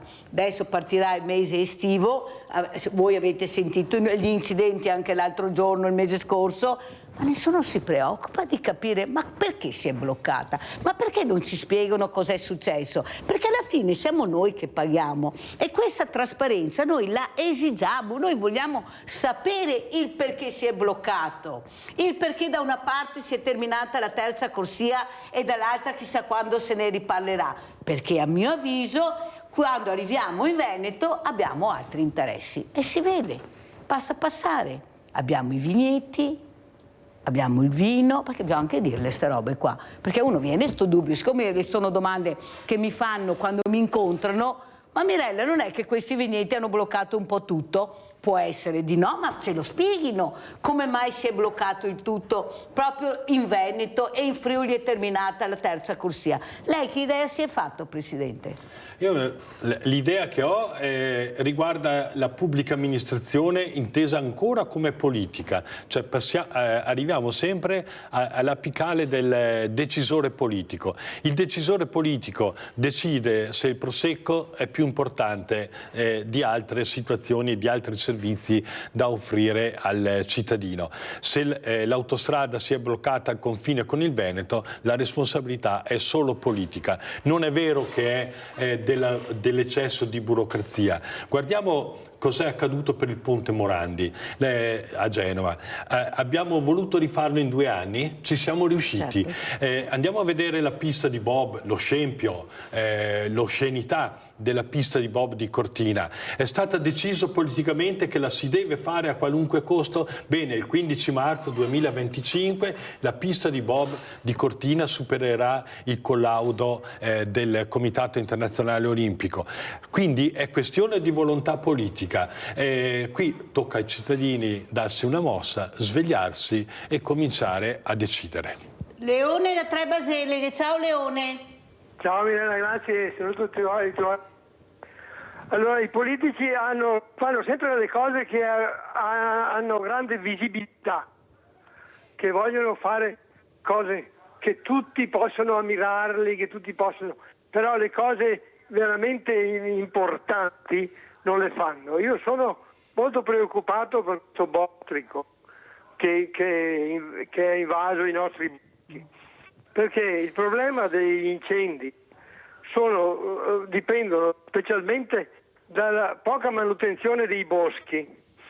Allora qui abbiamo gente che reclama perché si tagliano 2 o 3 alberi di qua, 2 o 3 alberi di là, però nessuno si scandalizza quando va in fumo mezza Australia, mezzo Canada, mezza California. E il problema è la manutenzione dei boschi, perché i boschi, se sono mantenuti, curati, bruciano, cioè infinitamente meno, perché è provato che nell'Amazzonia, nella zona dove è abitata dagli indigeni, gli incendi non succedono quasi mai, succedono dove i boschi non sono curati. Perciò il problema è che i boschi devono essere curati, e quando scoppia un incendio che brucia mezza Australia, lì che dovremo protestare, reclamare, urlare. Ciao Mirella, grazie. Grazie a te Leone, prego Presidente Casanova. Bene, sull'argomento sono un forestale, quindi posso rispondere anche... È un forestale, avete capito con chi parliamo, perfetto. Ecco, posso rispondere con cognizione di causa. Domenica mattina eravamo con un'altra mia associazione con Insilva in Consiglio a parlare di questo, e il pomeriggio ero con un altro forestale, Luigi Torregiani, a Valstagna a discutere dello stesso tema. Allora, teniamo presente alcune cose scientifiche. Il bostrico c'è sempre stato. Quindi fa parte della vita dell'ecosistema forestale. Ovviamente in condizioni di normalità il bostrico creava 1000, 2000, 3000 metri cubi di piante seccate. Adesso siamo a cifre incredibili di milioni di metri cubi di piante bostricate. Non è accaduto perché il bosco è lasciato a sé stante, è accaduto perché dopo la tempesta Vaia i nostri amministratori, specialmente nel Veneto, in provincia di Trento e in regione Lombardia, hanno impiegato troppo tempo nel raccogliere il legname schiantato dalla tempesta di Vaia. Quindi noi per un anno abbiamo lasciato del materiale di legno ancora parzialmente vivo a terra, perché una parte di radici attingeva dal terreno, e all'interno di queste piante il bostrico si è sviluppato in maniera sensazionale. Oltre a questo si somma un dato che avremmo dovuto leggere 20-30 anni fa guardando cosa accadeva alle foreste francesi, tedesche, austriache, cecoslovacche. Cioè il bostrico si è diffuso ovunque. L'anno scorso in Germania, 2023, 87 milioni di metri cubi di abete rosso attaccati dal bostrico. Allora il problema non è il bosco sporco o il bosco pulito. Il problema è rappresentato dai cambiamenti climatici in atto. L'abete rosso non è più la pianta protagonista della selvicoltura dell'arco alpino, prima del nord fino a una decina d'anni fa, e adesso sempre più anche nelle foreste del sud. Dopo ha ragione il signore che ha telefonato, non a caso ho fatto l'esempio di come il Veneto avrebbe potuto investire quegli 85 milioni della pista di bob di Cortina, proprio perché da anni la politica ci ha portato ad abbandonare la gestione delle alte quote dei sistemi forestali. Io sono convinto, come ne ha convinto l'ascoltatore, che possiamo costruire, diffondere lavoro, sia lavoro intellettuale all'interno del sistema foreste che lavoro manuale. Ovviamente ci vuole una regia, ci vuole una programmazione e ci vuole un mondo politico che invece di ascoltare la Confindustria del cemento ascolti i tecnici, ad esempio, dell'Università di Padova. Infatti abbiamo Paola da Padova in linea, vai Paola! Sì, ciao Mirella, ciao. Buongiorno al tuo ospite e a tutti quelli che sono in ascolto. Complimenti al tuo ospite, anche se dissento su una cosa, soprattutto, quella di dare tutta la responsabilità alla politica. Dio sa se io voglio salvare la politica, proprio no, anzi zero in condotta, però grande responsabilità ce l'abbiamo noi cittadini.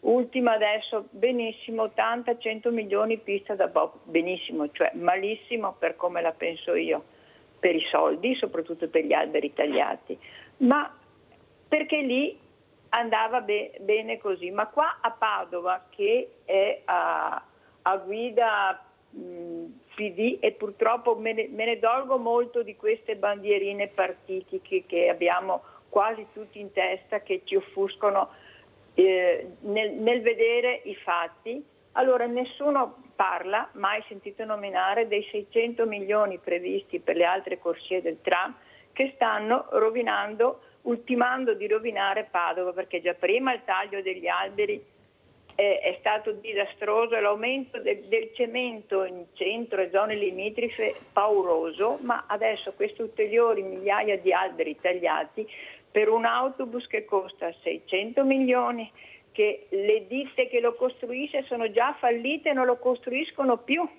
Le rotaie sono assolutamente feriti, incidenti a nastro, quindi è un progetto assurdo. Però la maggior parte, questa è la politica, ma noi cittadini, io lo so perché mi sto battendo anche per questi alberi, naturalmente inutilmente come al solito, la maggior parte dei cittadini se ne fregano, anzi, metà alberi bene, così non ho più foglie da tirar su, senza dimenticarsi che sono indispensabili per respirare, per vivere. Quindi sì, la politica, diamogli pure il voto che merita, che è bassissimo, però anche noi cittadini non ce ne frega proprio niente, se non i soliti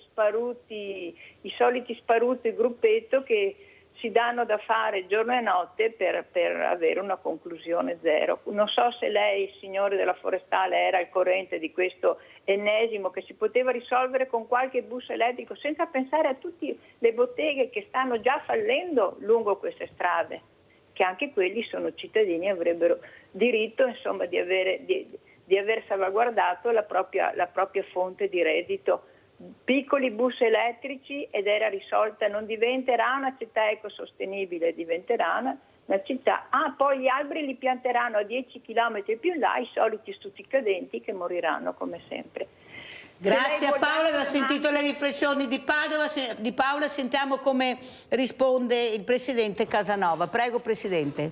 Ecco, io non sono contro la politica, anzi io invito i cittadini ad essere sempre più partecipi e a pretendere di fare politica. La politica ci aiuta ad affrontare i problemi e anche a trovare le soluzioni più condivise all'interno di un territorio. Quello che dobbiamo fare mentre facciamo politica è convincere gli amministratori di destra e di sinistra che i tempi sono cambiati, non abbiamo più la società del bisogno dello sviluppo a tutti i costi che partiva dalla guerra e doveva uscire dalla fame degli anni 60 e 70. Adesso dobbiamo gestire il patrimonio che possediamo, anche quello infrastrutturale, e dobbiamo cambiare completamente il paradigma di scelte. Il tema centrale sono i cambiamenti climatici. Allora, i cambiamenti climatici non si affrontano, come ci dice qualcuno dei nostri avversari, accusandoci di favorire la decrescita. No, cambiando modo di investire, cambiando attenzione, ad esempio ascoltando il mondo della scienza. Allora, quando parlo di regime idrico non lo decido io perché sono il politico e devo fare il piacere a chi mi fa i canali di cemento. No, vado dai tecnici idraulici e mi faccio spiegare quali sono anche le tecniche del nord Europa per favorire il deflusso delle acque ed evitare situazioni alluvionali. Quando parlo di foreste vado dall'Università di Padova e ascolto quello che mi dicono i docenti, insomma è la migliore università italiana in tema di selvicoltura.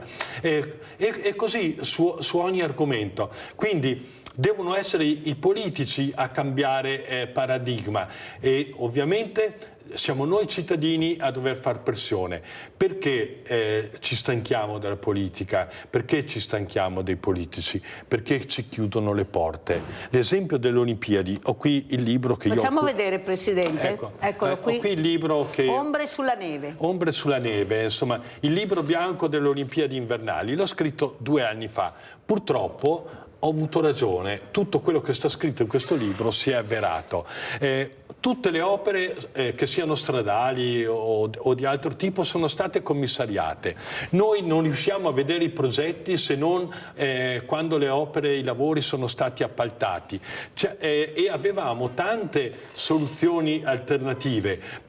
Andiamo fuori da questa regione, andiamo in Lombardia, in Valtellina, la circonvallazione di Sondrio, avevamo delle proposte alternative molto più efficaci. La circonvallazione di Tirano, che la faranno passare su una frana in movimento, anche avevamo proposte alternative.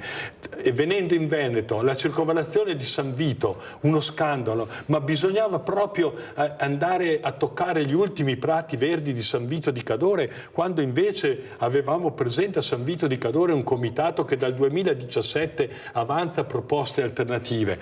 Ecco, ma ci hanno impedito il confronto, ci hanno impedito di ragionare. Scusi Presidente, ma non è che forse impediscono, ma non contiamo niente per loro, perché hanno il potere, questo potere che lo esercitano anche delle volte con un'arroganza sfrenata, anche esagerata. Poi per fortuna ci sono ancora le elezioni e qualcosa si cambia, ma io proprio mi sento quasi quasi veramente violentata da come si comportano, dal non ascolto al confronto che dovrebbe esserci per la trasparenza, perché noi non sappiamo mai niente. Io ho sindaci veramente di tante aree politiche che dicono: ma noi non siamo stati mai invitati a questi noi ci troviamo il progetto pronto e non siamo neppure invitati al taglio del nastro, eppure è il nostro territorio, siamo noi che rispondiamo della salute dei cittadini, eppure mai invitati. Invitano quando questi fanno ricorso al TAR, e allora là, siccome prendono paura, e allora iniziamo ad allargarci un pochino, ad ascoltare anche questi sindaci. Oppure ho sentito Malagò che ha detto agli ambientalisti: siamo aperti al confronto, agiamo con trasparenza. Ma quando? Ma come? Poi diciamo che questi sono anche in scadenza, perché sembra, se non faranno un altro mandato, perché in politica mai dire mai, Presidente, non si sa mai cosa succederà, però questi lasceranno e noi ci ritroviamo con questa patata bollentissima in mano, perché è costosissima. Livio da Padova, poi sentiamo il Presidente. Vai Livio. Ciao, buongiorno al Presidente. Dunque volevo che il Presidente mi desse la percentuale dei paesi in Europa, dei paesi europei, del disboscamento che avviene in ogni paese europeo.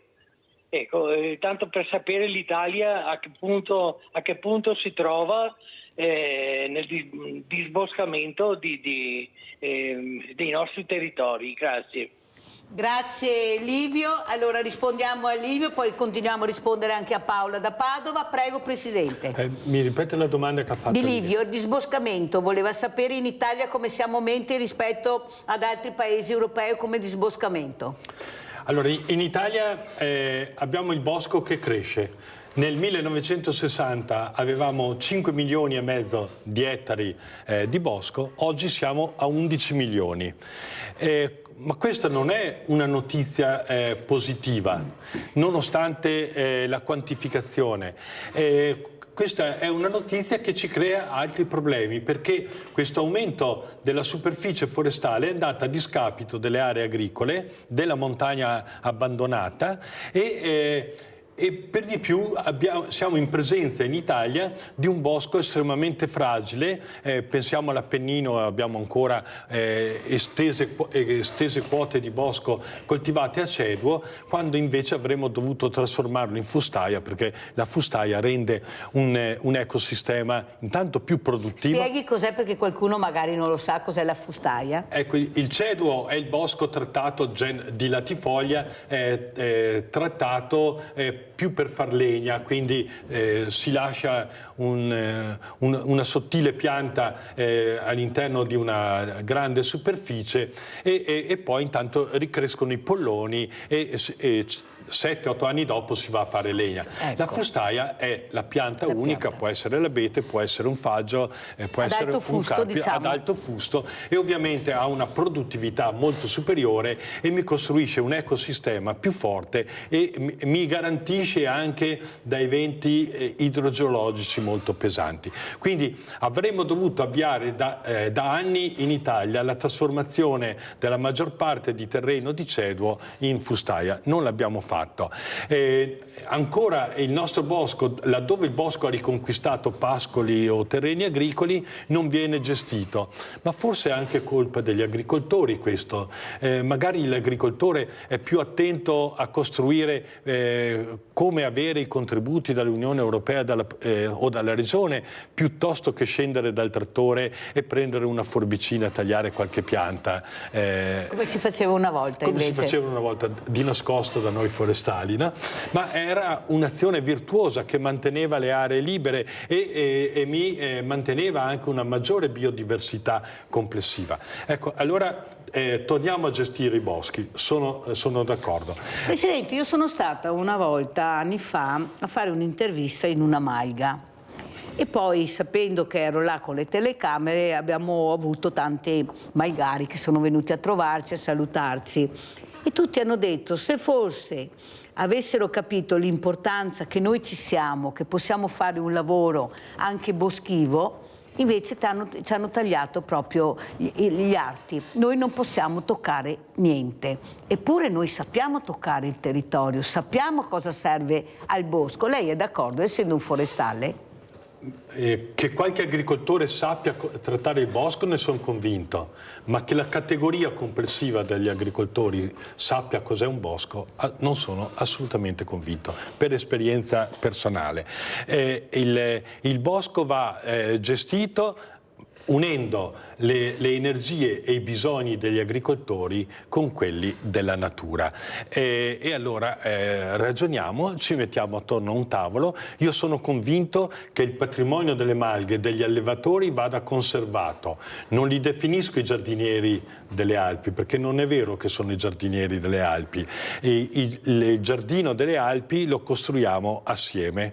Questo è una risposta diretta al tema delle malghe. Comunque le malghe vanno difese e vanno potenziate e salvaguardate. Non è vero che abbiamo leggi troppo severe, le leggi in ambito forestale sono state molto addolcite dal passato, e quindi laddove troviamo il corpo, purtroppo inItalia hanno abolito il corpo forestale. Non si sa il perché. Non è colpa dei carabinieri, non do la colpa loro che l'hanno assorbito, è stata una decisione politica. Nessuno ha mai capito perché, e adesso siamo poveri, ogni regione ha bisogno del suo corpo forestale. Allora il corpo forestale locale mi dà la risposta anche ai malgari, altrimenti uno che viene da fuori o che deve lavorare in ufficio di bosco capisce poco. Bene, sì, però Presidente, dobbiamo correre perché sennò non ce la facciamo a rispondere anche a tutte le domande. Lei mi parlava della politica arrogante. Perché non costruiamo la politica intelligente? Allora, la politica arrogante è quella che mi impone su un territorio di un'altra provincia, parliamo del Trentino, mi impone la diga del Vanoi per dare un servizio all'agricoltura molto contestata da voi. Ecco, non la faranno mai questa diga, perché si entra in conflitto con una popolazione, si distrugge una identità culturale e turistica tipica del Vanoi, oltre che a distruggere un corso d'acqua. Andiamo ad attuare altre misure che sono state studiate da Veneto Agricoltura nella gestione delle acque, ed ecco che andiamo nella politica intelligente. Dobbiamo abbattere tutti assieme, non solo con i ricorsi, questa politica arrogante, da chiunque sia impersonata, destra o sinistra. La politica deve aprirci le porte, e se io sono curioso curioso, voglio ad esempio studiare come si gestisce un pascolo, devo trovare in regione l'ufficio che mi spiega perché alcune scelte sono state fatte. Anche là è stato debellato un ufficio importantissimo che riguardava proprio il forestale, o sbaglio? Certo, è stato tolto tutto il servizio biodiversità, ad esempio, e ho affidato la gestione dei boschi del Veneto a un commissario, una cosa... Senta Presidente, rispondendo anche a Paola, ecco, questa cittadina che si preoccupa dell'abbattimento di tanti alberi, di questi tram che continuano veramente imperterriti a devastare dei centri storici anche molto importanti e molto delicati, cosa ne pensa? Bisogna ritornare proprio al tram oppure secondo lei Presidente ci potrebbero essere state anche altre alternative? Se poi vediamo come hanno fatto anche a Venezia questo tram e i binari, è da mettersi le mani nei capelli quando li guardo. Dico, ma no, ecco, forse se avessero copiato qualcosa di meglio magari sarebbe stato bene per tutti. Magari facciamo un pullman di amministratori, li portiamo a Friburgo, sì. E allora si vede come il tram sia una situazione virtuosa quando gestita bene, perché il tram mi permette anche l'alberatura, mi permette anche la pista ciclabile sicura a fianco, mi permette di costruire dei parcheggi di attestamento per non intasare la città di auto, mi permette la sicurezza delle alberature. Qui in Italia siamo abituati, quando le piante in città danno fastidio o arrivano i grossi temporali e creano danni anche alle persone, siamo abituati a capitozzare, cioè a tagliare in maniera volgare queste piante. E invece c'è tutta una cultura della gestione dell'alberatura delle città. Allora, se non siamo capaci noi italiani di fare questo, andiamo nei paesi dei nostri vicini, ci organizziamo tre giorni di incontro e sicuramente riportiamo sul territorio delle attenzioni migliori.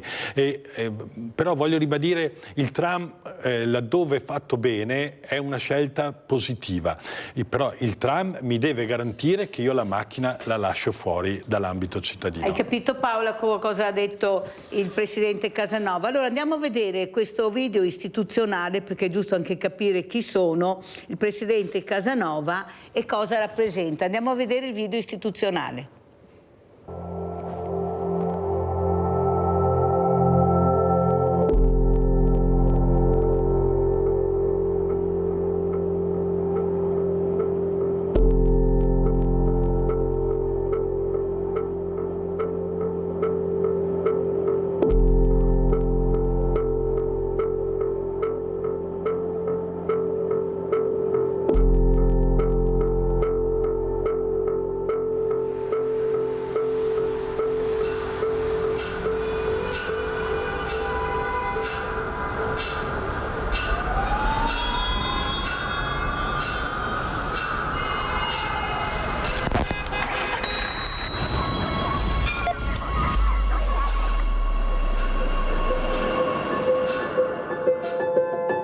Rallentare.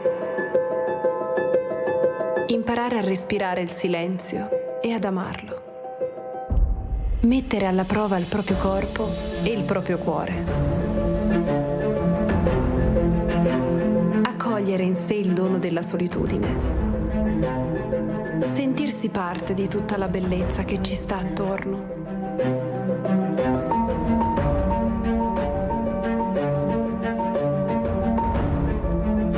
Piccoli e grandi di fronte ad orizzonti senza confini.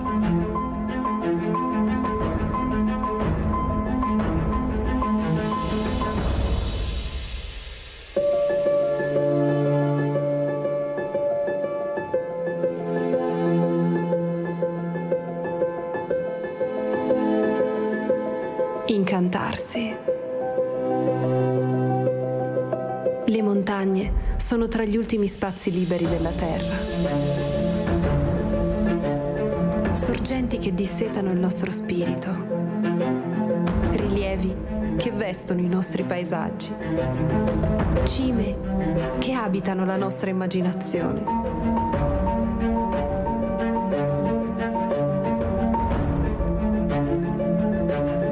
Accogliamo nel cuore il messaggio della wilderness per riscoprire il valore creativo del rapporto tra l'uomo e l'ambiente naturale.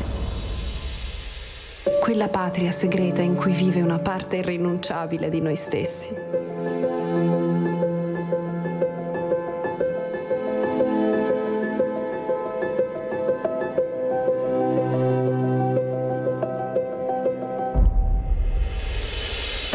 È nostro dovere agire insieme per proteggere e condividere la bellezza e la ricchezza delle montagne. Per oggi e per il futuro.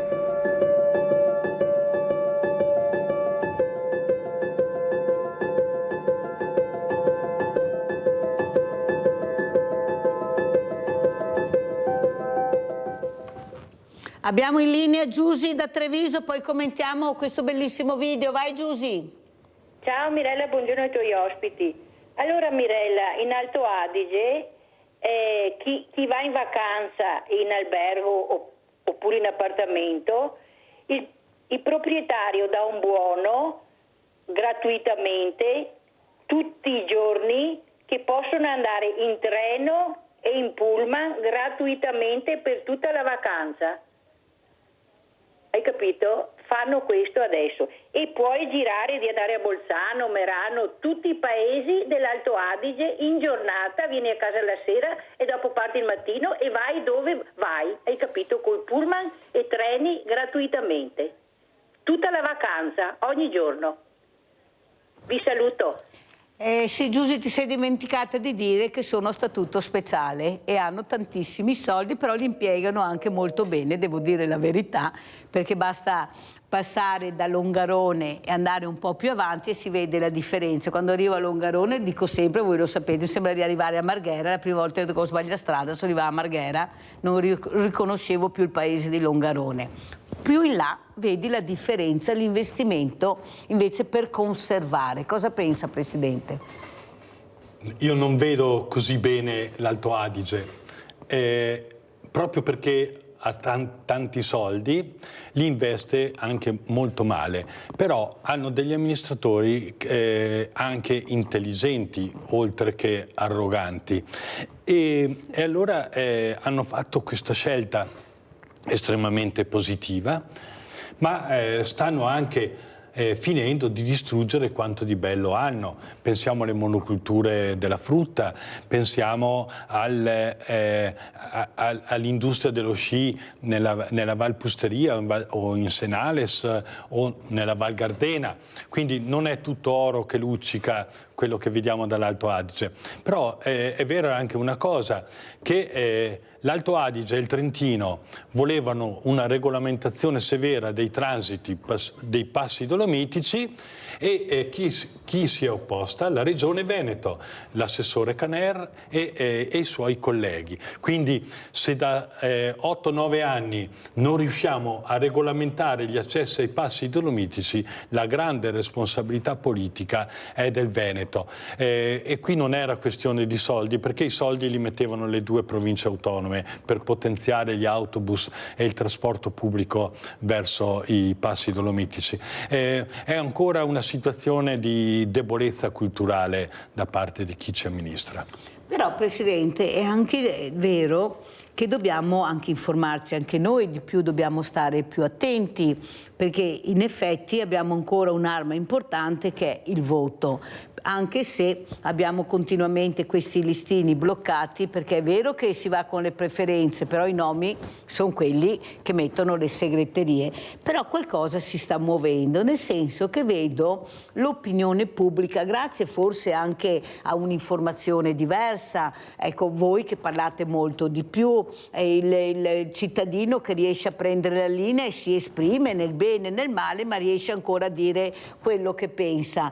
Ecco, io sono convinta che forse se continuiamo questo percorso di resistere, chi è che diceva resistere, resistere, resistere, forse ce la faremo, perché giustamente ci sarà un cambio generazionale, da là non si scappa, anche se abbiamo una popolazione diversamente giovane, però il futuro sarà fatto da questi giovani che mi sembra invece che siano molto attenti all'ambiente, a quello che li circonda e anche, devo dire, anche molto preparati, anche se fanno vedere sempre gli esempi negativi. Ecco, investire più su quella che è anche l'educazione civica a scuola, uguale magari al servizio civile, ecco, far partecipe questo giovane che vuole essere protagonista, ecco, lui capisce cosa vuole fare, dove vuole andare e perché. Perché si investe così poco nell'informare il giovane, nel renderlo partecipe? Io ho avuto gli alpini che hanno detto abbiamo avuto un numero incredibile di adesioni per fare i campi scuola, però non ce la facciamo, vuol dire che c'è una richiesta di partecipare a quello che interessa la comunità. Come li vede lei, Presidente? Esatto, lei è ritornata più volte su quello che lasciamo in eredità ai nostri giovani, specialmente in negativo.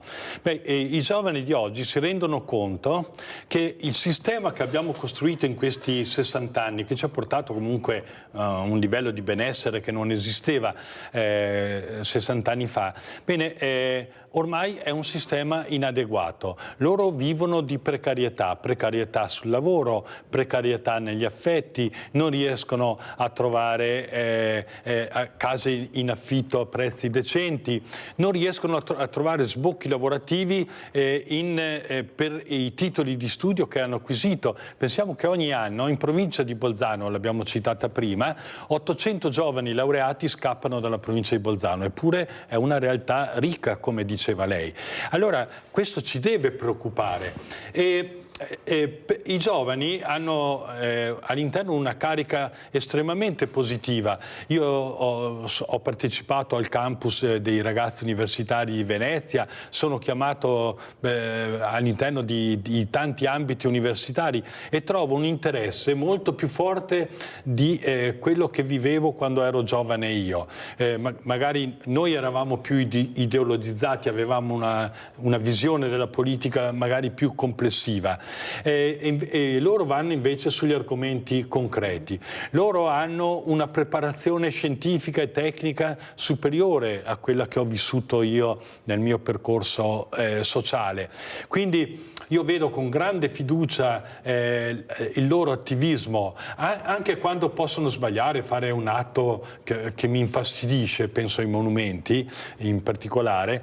Ecco, però io riconosco dentro questa loro passione. La passione è fondamentale, come è fondamentale che noi più anziani manteniamo questo percorso di resistenza, perché andiamo nella resistenza della guerra, pensiamo come erano quei giovani lì, affamati, straccioni, eppure hanno capito che bisognava combattere un regime completamente negativo e che portava alla disfatta dell'Italia. Bene, si sono armati e hanno combattuto e in poco tempo hanno costruito la società che stiamo vivendo oggi, grazie alla resistenza. Allora noi anziani dobbiamo mantenere vivo questo percorso della resistenza. Io sono certo che i giovani di oggi sapranno riprendere tante argomentazioni nostre e portarle all'interno di un progetto politico che farà scomparire questa classe dirigente che abbiamo. Purtroppo c'è una questione di tempi. I cambiamenti climatici ci impongono l'urgenza, non possiamo più aspettare, come dice Papa Francesco, bisogna agire subito. Mentre per costruire una coscienza politica, una modificazione politica, i tempi sono molto più lunghi. Ecco, questo è il grande dramma che stiamo vivendo purtroppo. Oggi. Allora andiamo a vedere proprio questa pista da bob che sarà pagata dai comuni. Andiamo a sentire e poi commentiamo. Dallo Stato. Qui ho scritto così, vediamo cosa dicono, poi Presidente commentiamo. I blitz non si fanno. Quando ci sono queste cose qui, di solito, queste cose così importanti, di solito si procede con una concertazione. È balzato dalla sedia Dario Bonda quando ieri si è diffusa la notizia che l'idea di utilizzare il fondo dei comuni di confine per coprire i costi di gestione post-olimpici della pista da bob di Cortina è più che un'ipotesi. Sul BUR della Regione martedì è stata pubblicata la delibera di Palazzo Balbi che contiene in allegato l'accordo di programma con il comune di Cortina, la provincia di Belluno, Belluno, le federazioni sportive e le province autonome di Trento e Bolzano, che mette nero su bianco l'impegno di altoatesini e trentini a sostenere per gli esercizi compresi fra il 2027 e il 2046 un importo annuo per garantire la continuità dell'utilizzo sportivo dell'impianto, destinando apposite risorse nell'ambito del Fondo Comuni Confinanti. Quei costi per i quali il sindaco di Cortina mesi fa non aveva esitato a dire che non lo facevano dormire. Imputare tutto a carico del fondo senza avvisare il fondo, comuni confinanti, e quindi un'offesa anche ai sindaci mi sembra una cosa sbagliata. Tranchant Dario Bond, che spiega come quelle saranno spese correnti che il fondo non può pagare a meno che non si vada in Parlamento a cambiare le regole del gioco. Ma come può accadere una cosa del genere senza che il Presidente del fondo sappia nulla e alla fine ci si trova una cosa, una delibera, un accordo da deliberare e da approvare da parte dell'amministrazione provinciale e di altri enti interessati? Ripeto, io sono per collaborare, per guardarsi in faccia. L'accordo di programma è stato fermato 2 settimane fa a Palazzo Piloni. Il presidente Padrin ha deciso di non portarlo in Consiglio. Sono stati chiesti approfondimenti e a breve sarà convocata l'Assemblea dei Sindaci.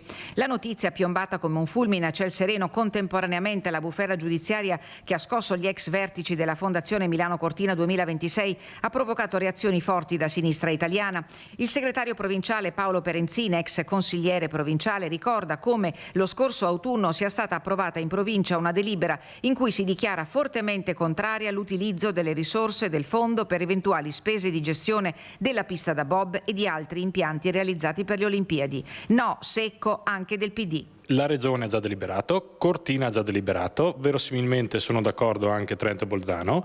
Bisogna capire il resto. Allora, delle due l'una, o la provincia non sapeva niente e allora vuol dire che non conta niente, oppure sapeva ma non lo ha detto. Scegliete voi cos'è peggio. Allora sentiamo il Presidente, chi sapeva e non l'ha detto, chi non sapeva e ha fatto finta di niente o sapeva. Prego Presidente. Allora, si sapeva tutto da marzo 2019, perché già nel marzo 2019 la provincia di Belluno, di Trento e di Bolzano aveva deciso con una specifica delibera che la gestione della pista di bob sarebbe stata pagata con i fondi di confine. Allora si parlava di 400.000 euro all'anno, oggi siamo a 1.400.000 euro all'anno.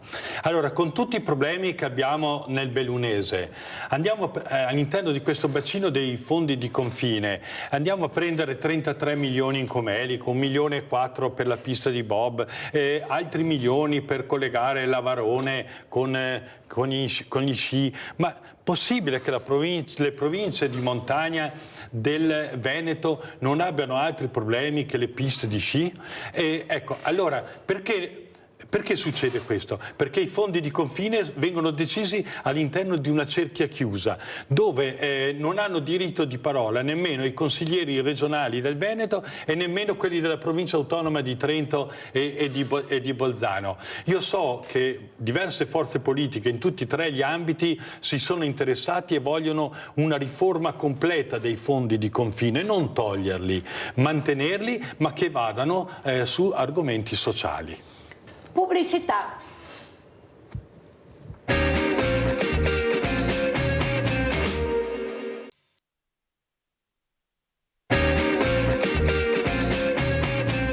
Allora è rimasto con noi Luigi Casanova, ambientalista, presidente di questa importante associazione Mountain Wilderness in Italia. Abbiamo Andrea Dan, presidente associazione Emanuele Sicurezza Stradale. Vediamo se è collegato anche da Boston il professore Emanuele Oru. Eccolo qua, buongiorno professore, che piacere vederla. Come si sta a Boston? Buongiorno. Che aria c'è? Perché qui stiamo morendo, professore. Ieri erano 41 gradi. Ecco, perciò proprio state benissimo anche voi. Allora, professor Oru, io inizierei proprio con lei, visto questo collegamento importante che abbiamo, ma soprattutto capire cosa succede in America. Lei è un neurointerventista a questo Medical Center di Boston, questo ospedale meraviglioso, tecnologia, scienza, ricerca, Qua in Italia facciamo fatica a mettere assieme le tre cose, mentre tanti ricercatori nostri italiani, lei è uno di questi, li troviamo in America, non solo in America, ma io mi collego con l'Australia, con altre realtà. Lei è giovane, perché è andato in America e non torna più, professor Auroux? Beh, diciamo che la scelta parte da molto tempo prima del fatto che fossi andato, e poi ci sono state anche determinate circostanze. Io ho sempre avuto, diciamo, un po' il sogno americano, sono sempre stato uno a cui è piaciuto viaggiare, a cui sono piaciute le culture diverse, eccetera, e ho anche sempre pensato che la medicina sarebbe stato un mezzo che mi permetteva di conoscere queste culture e interfacciarmi con realtà diverse.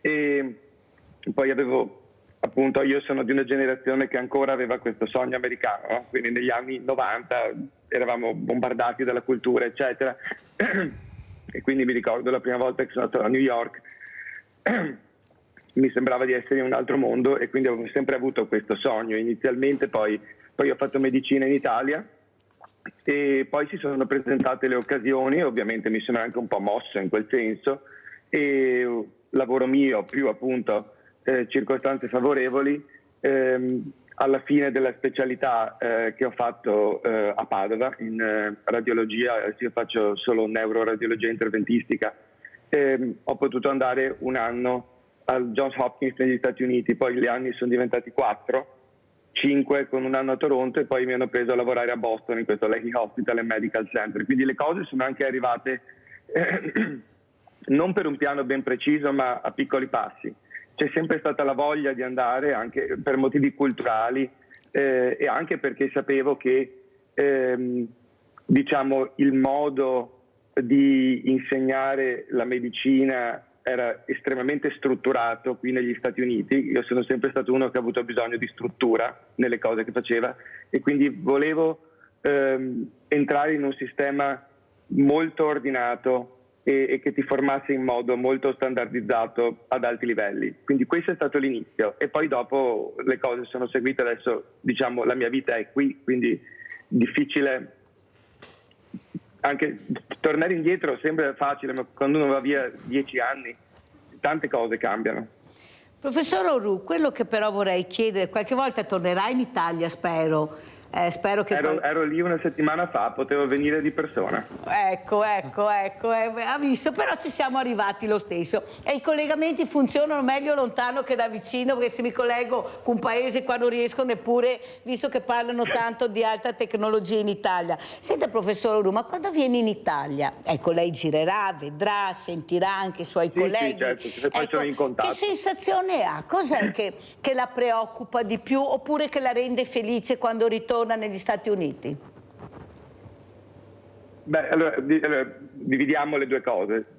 Quando torno in Italia io ho molti miei amici, la gran parte, che sono rimasti lì, e mi piace sentire quello che ho sempre sentito, cioè che in noi che abbiamo studiato medicina in Italia c'è una forte motivazione, e io, almeno le persone che conosco, sono veramente persone estremamente valide, la maggioranza sono a Padova ovviamente, e sono contento di vedere che fanno veramente il massimo. Quindi vedo che, secondo me, questa generazione, e molto probabilmente anche le prossime, sono motivate in modo molto forte e superano certi scogli, certe barriere che c'erano delle generazioni magari precedenti, tipo gerarchico, non voglio dire in certi casi anche diciamo autoritarie, eccetera. Penso che adesso questa cosa non ci sia più, e questo mi rende molto felice. Penso che siamo in buone mani in Italia. Quello che mi dispiace è che vedendo da un paese con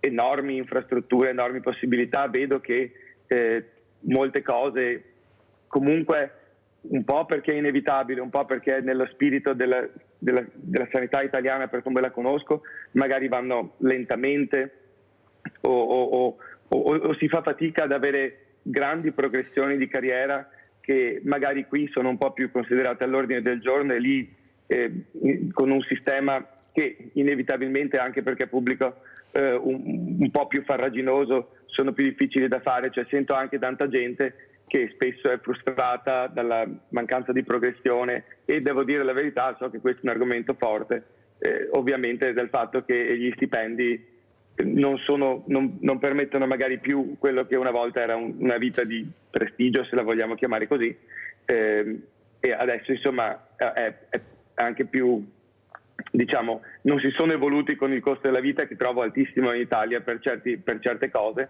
e poi ci sono grandi differenze. Conosco amici sia a nord che a sud, ovviamente ci sono differenze di costi tra nord e sud, quelle sappiamo tutti, al di là delle controversie. Quindi queste sono le cose che mi fa piacere vedere che c'è grande motivazione. Mi dispiace vedere che magari la gente non possa esprimere il suo potenziale al massimo, che non trovi soddisfazione anche nella remunerazione, che so che è un argomento tabù per l'Italia, però non dovrebbe esserlo a mio avviso. Grazie professor Orù di aver detto queste cose, e soprattutto la sicurezza che siamo in buone mani. Lo dico anche ai miei ospiti, che sono i giovani, sono preparati, sono bravi, l'ha detto anche lui, ecco, perché si confrontano, parlano. E adesso chiederei a Andrea Dan, presidente Associazione Emanuele Sicurezza Stradale.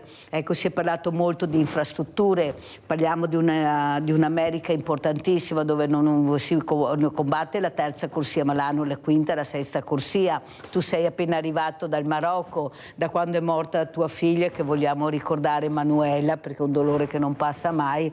Hai cercato di batterti in tutte le sedi, facendo delle battaglie incredibili, però la guerra devi ancora vincerla, tanti familiari devono ancora vincere questa guerra, perché qualcuno non ascolta. Ecco, la sicurezza è una cosa veramente che dovrebbe essere al primo posto, perché vuol dire sicurezza della comunità. Ecco, cosa vuoi dirci e com'è andata l'esperienza in Marocco? Cosa ti sei portato a casa e cosa vuoi dire al professor Orù? Io volevo cogliere, buongiorno intanto e grazie, io volevo cogliere la presenza del professore per iniziare anche in Italia a confrontarsi con gli altri continenti.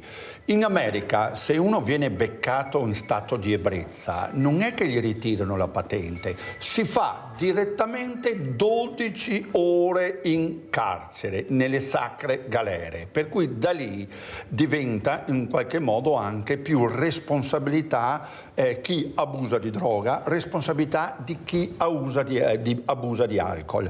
Qui in Italia oramai, andando sulle nostre strade, non andiamo più nelle strade, non abbiamo più sicurezza, è una roulette russa. Non è ora che non ci sia un incidente stradale anche locale. Ricordo ieri sera a Fontanelle 5 giovani, mi sembra, in un frontale, sono anche gravi. Ricordo a Istrana poche ore fa una macchina capotata. Neanche 2 ore fa, alle 9 di questa mattina, a Monselice, Padova, moto contro auto, c'è una persona in fin di vita. Per cui questo scusatemi, tranquillo, che la tecnologia, io non sono con la tecnologia.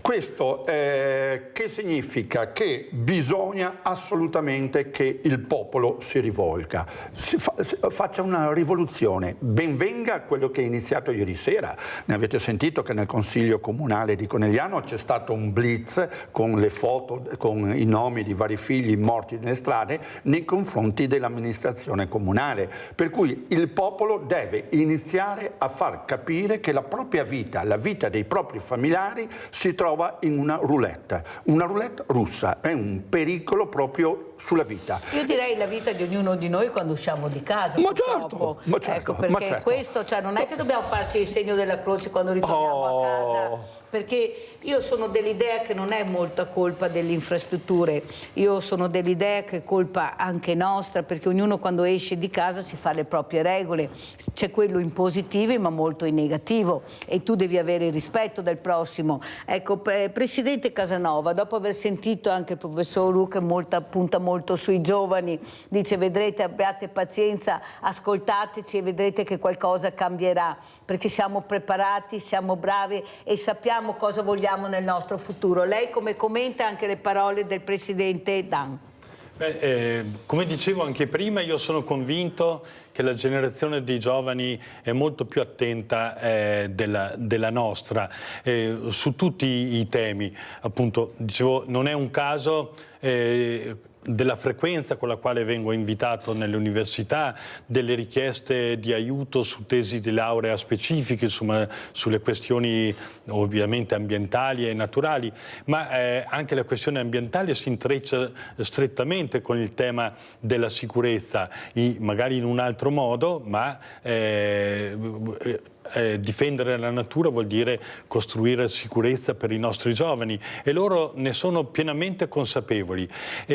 Molti di loro li frequento e per me è arricchente. Loro dico, mi vedono insomma come un mito della montagna o così, no?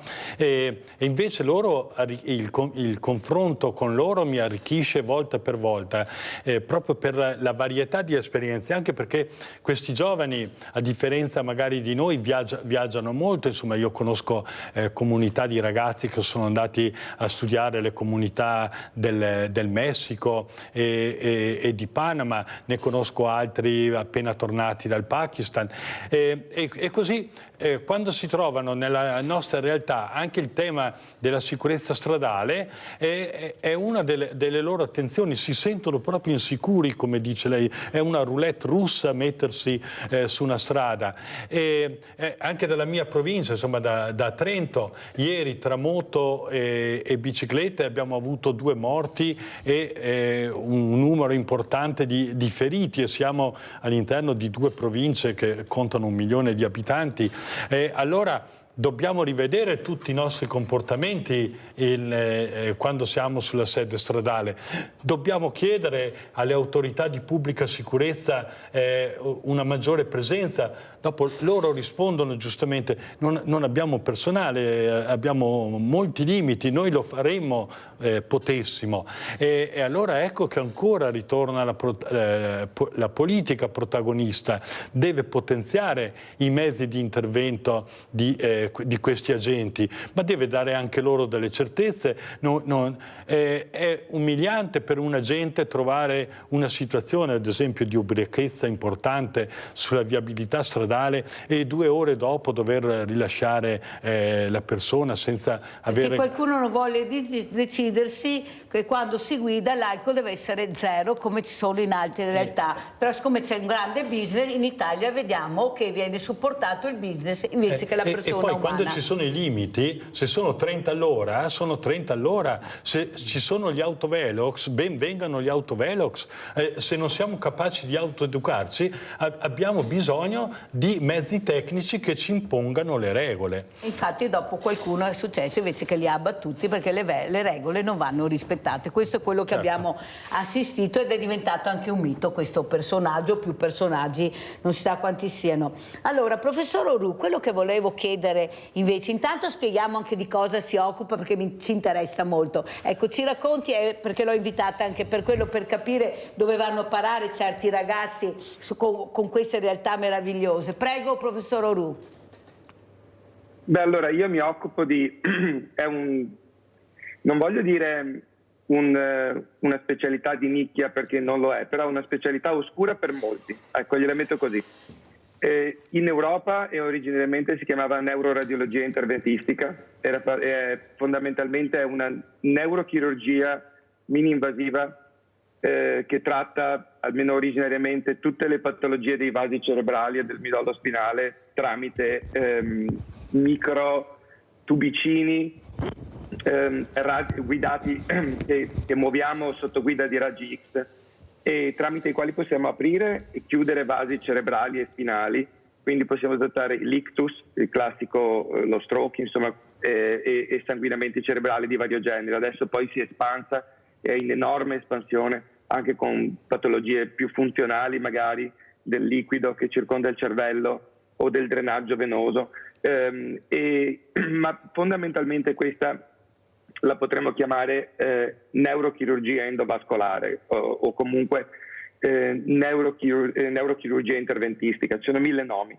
quindi negli Stati Uniti si tende ormai a chiamarla neurochirurgia interventistica ed è fatta dai neurochirurghi, mentre in Europa è fatta fondamentalmente dai radiologi per motivi di regolamentazioni storici e di regolamentazioni sui raggi X. È una cosa, una specialità che permette di fare interventi impensabili facendo solo un piccolo buchino nel polso o a livello dell'inguine o nel collo raramente, di una complessità incredibile nelle strutture più delicate che abbiamo, cioè i vasi cerebrali e altre strutture simili nel midollo spinale, e che se dimostrasse in alcuni casi sarebbe veramente, a volte, anzi spesso facciamo cose non solo che hanno un impatto enorme sulla vita del paziente e di chi lo circonda anche, ma che se uno ci pensa a quello che ha fatto rimane a bocca aperta, e questo ho iniziato a farlo. Mi sono iscritto a radiologia in Italia per questo, perché è stato detto di questa specialità che all'epoca, nel 2008, non era ancora così diciamo diffusa, e a Padova poi sotto il dottor Causin, che saluto ed è un grande, l'ho sempre detto, un grande esempio per me, è un neurointerventista fantastico. Ho mosso i primi passi e grazie a questo poi, una volta che mi trovo in America, mi hanno notato e mi hanno detto: ma tu sai un po' di questo? E faccio sì, ho fatto del training durante la specialità a livelli top, ed è per questo che mi hanno preso. Quindi io se sono andato in America, devo francamente ringraziare training sul quale io mi sono impegnato durante la specialità, perché non era una cosa obbligatoria, ma che ho fatto in Italia, a Padova. E sì, potrei andare avanti a parlare per molto tempo, ma quello che facciamo avrà tantissime enormi applicazioni in futuro. Adesso stanno cominciando, lei ha iniziato l'Australia, e stanno cominciando i trial qui, tramite metodiche endovascolari stanno cominciando trattamenti per ridare movimento. Allora, prima di continuare, professor, do la linea anche a Bruno da Peschiera del Garda, se no mi cade la linea, perché non mi cade con lei, ma mi cade a Peschiera del Garda, perché qui in Italia funziona così. Andiamo da Bruno. Bruno, buongiorno signora Mirella. Buongiorno. Volevo dire una cosa, io parlo la vera causa di tutti i problemi che ha l'Italia, e diciamo che noi siamo una metastasi, no? Il nucleo del cancro è a Roma, e poi a seconda delle canalizzazioni si porta a Milano, però diciamo il nucleo è là, dove là purtroppo ci sono alcune cose che sono dei dogmi. Prima, se uno è troppo intelligente e troppo bravo, non viene premiato, anzi viene tacitato, perché a Roma, dove c'è il cancrone, che cosa succede? Succede che devono andare avanti gli amici degli amici. Faccio l'esempio, quello sul calcio, no? L'Italia sono 2 mondiali che non si è neanche presentata, e il presidente della federazione calcio è ancora lì.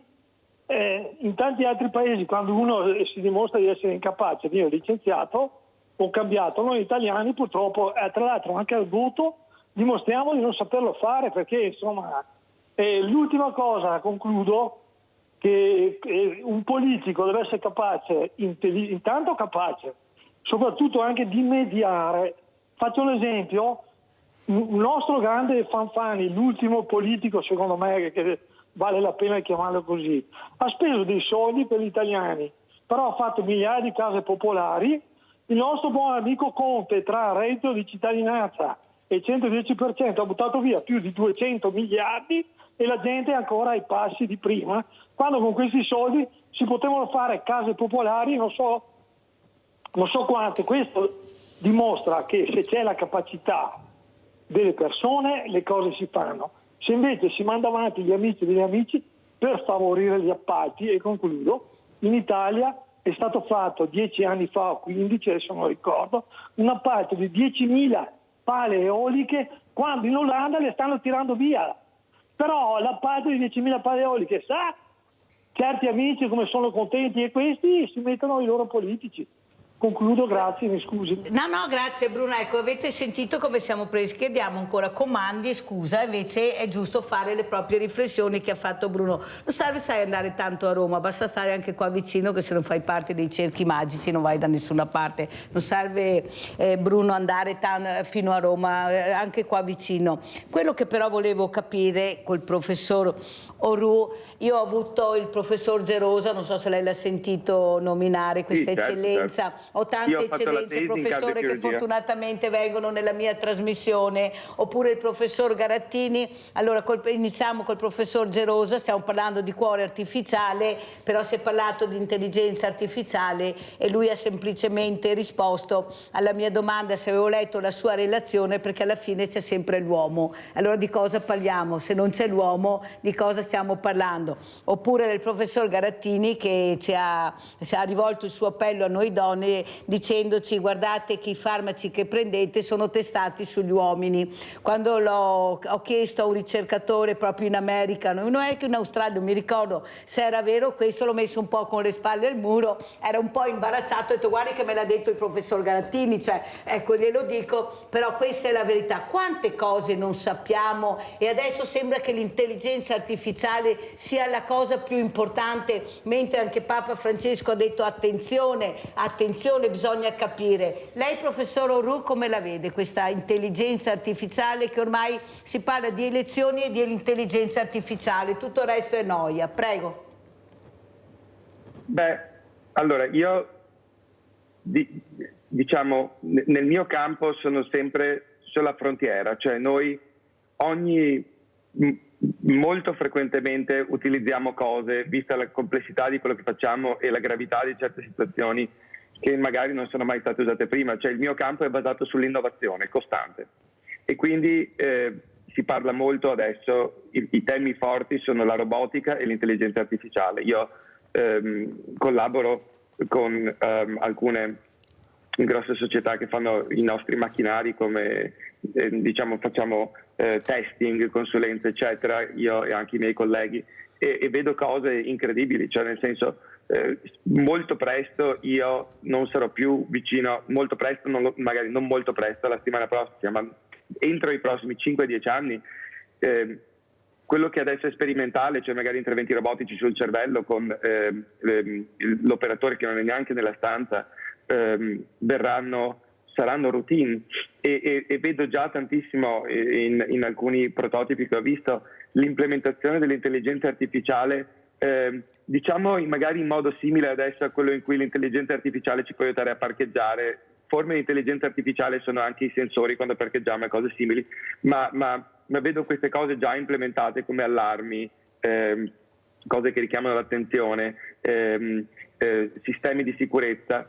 Penso che nei prossimi 10, 15, 20 anni il ruolo del medico chirurgo e sicuramente anche del medico clinico in altri ambiti, non voglio dire che verrà cancellato, ma verrà fortemente aiutato. Io sono molto pro l'implementazione di queste tecnologie nella routine clinica e anche nell'avanguardia clinica, perché non voglio togliere il lato umano, ma togliendo tutto quello che magari del lato umano può essere negativo, la stanchezza, il cattivo umore, il divorzio, qualsiasi cosa, la malattia, eccetera.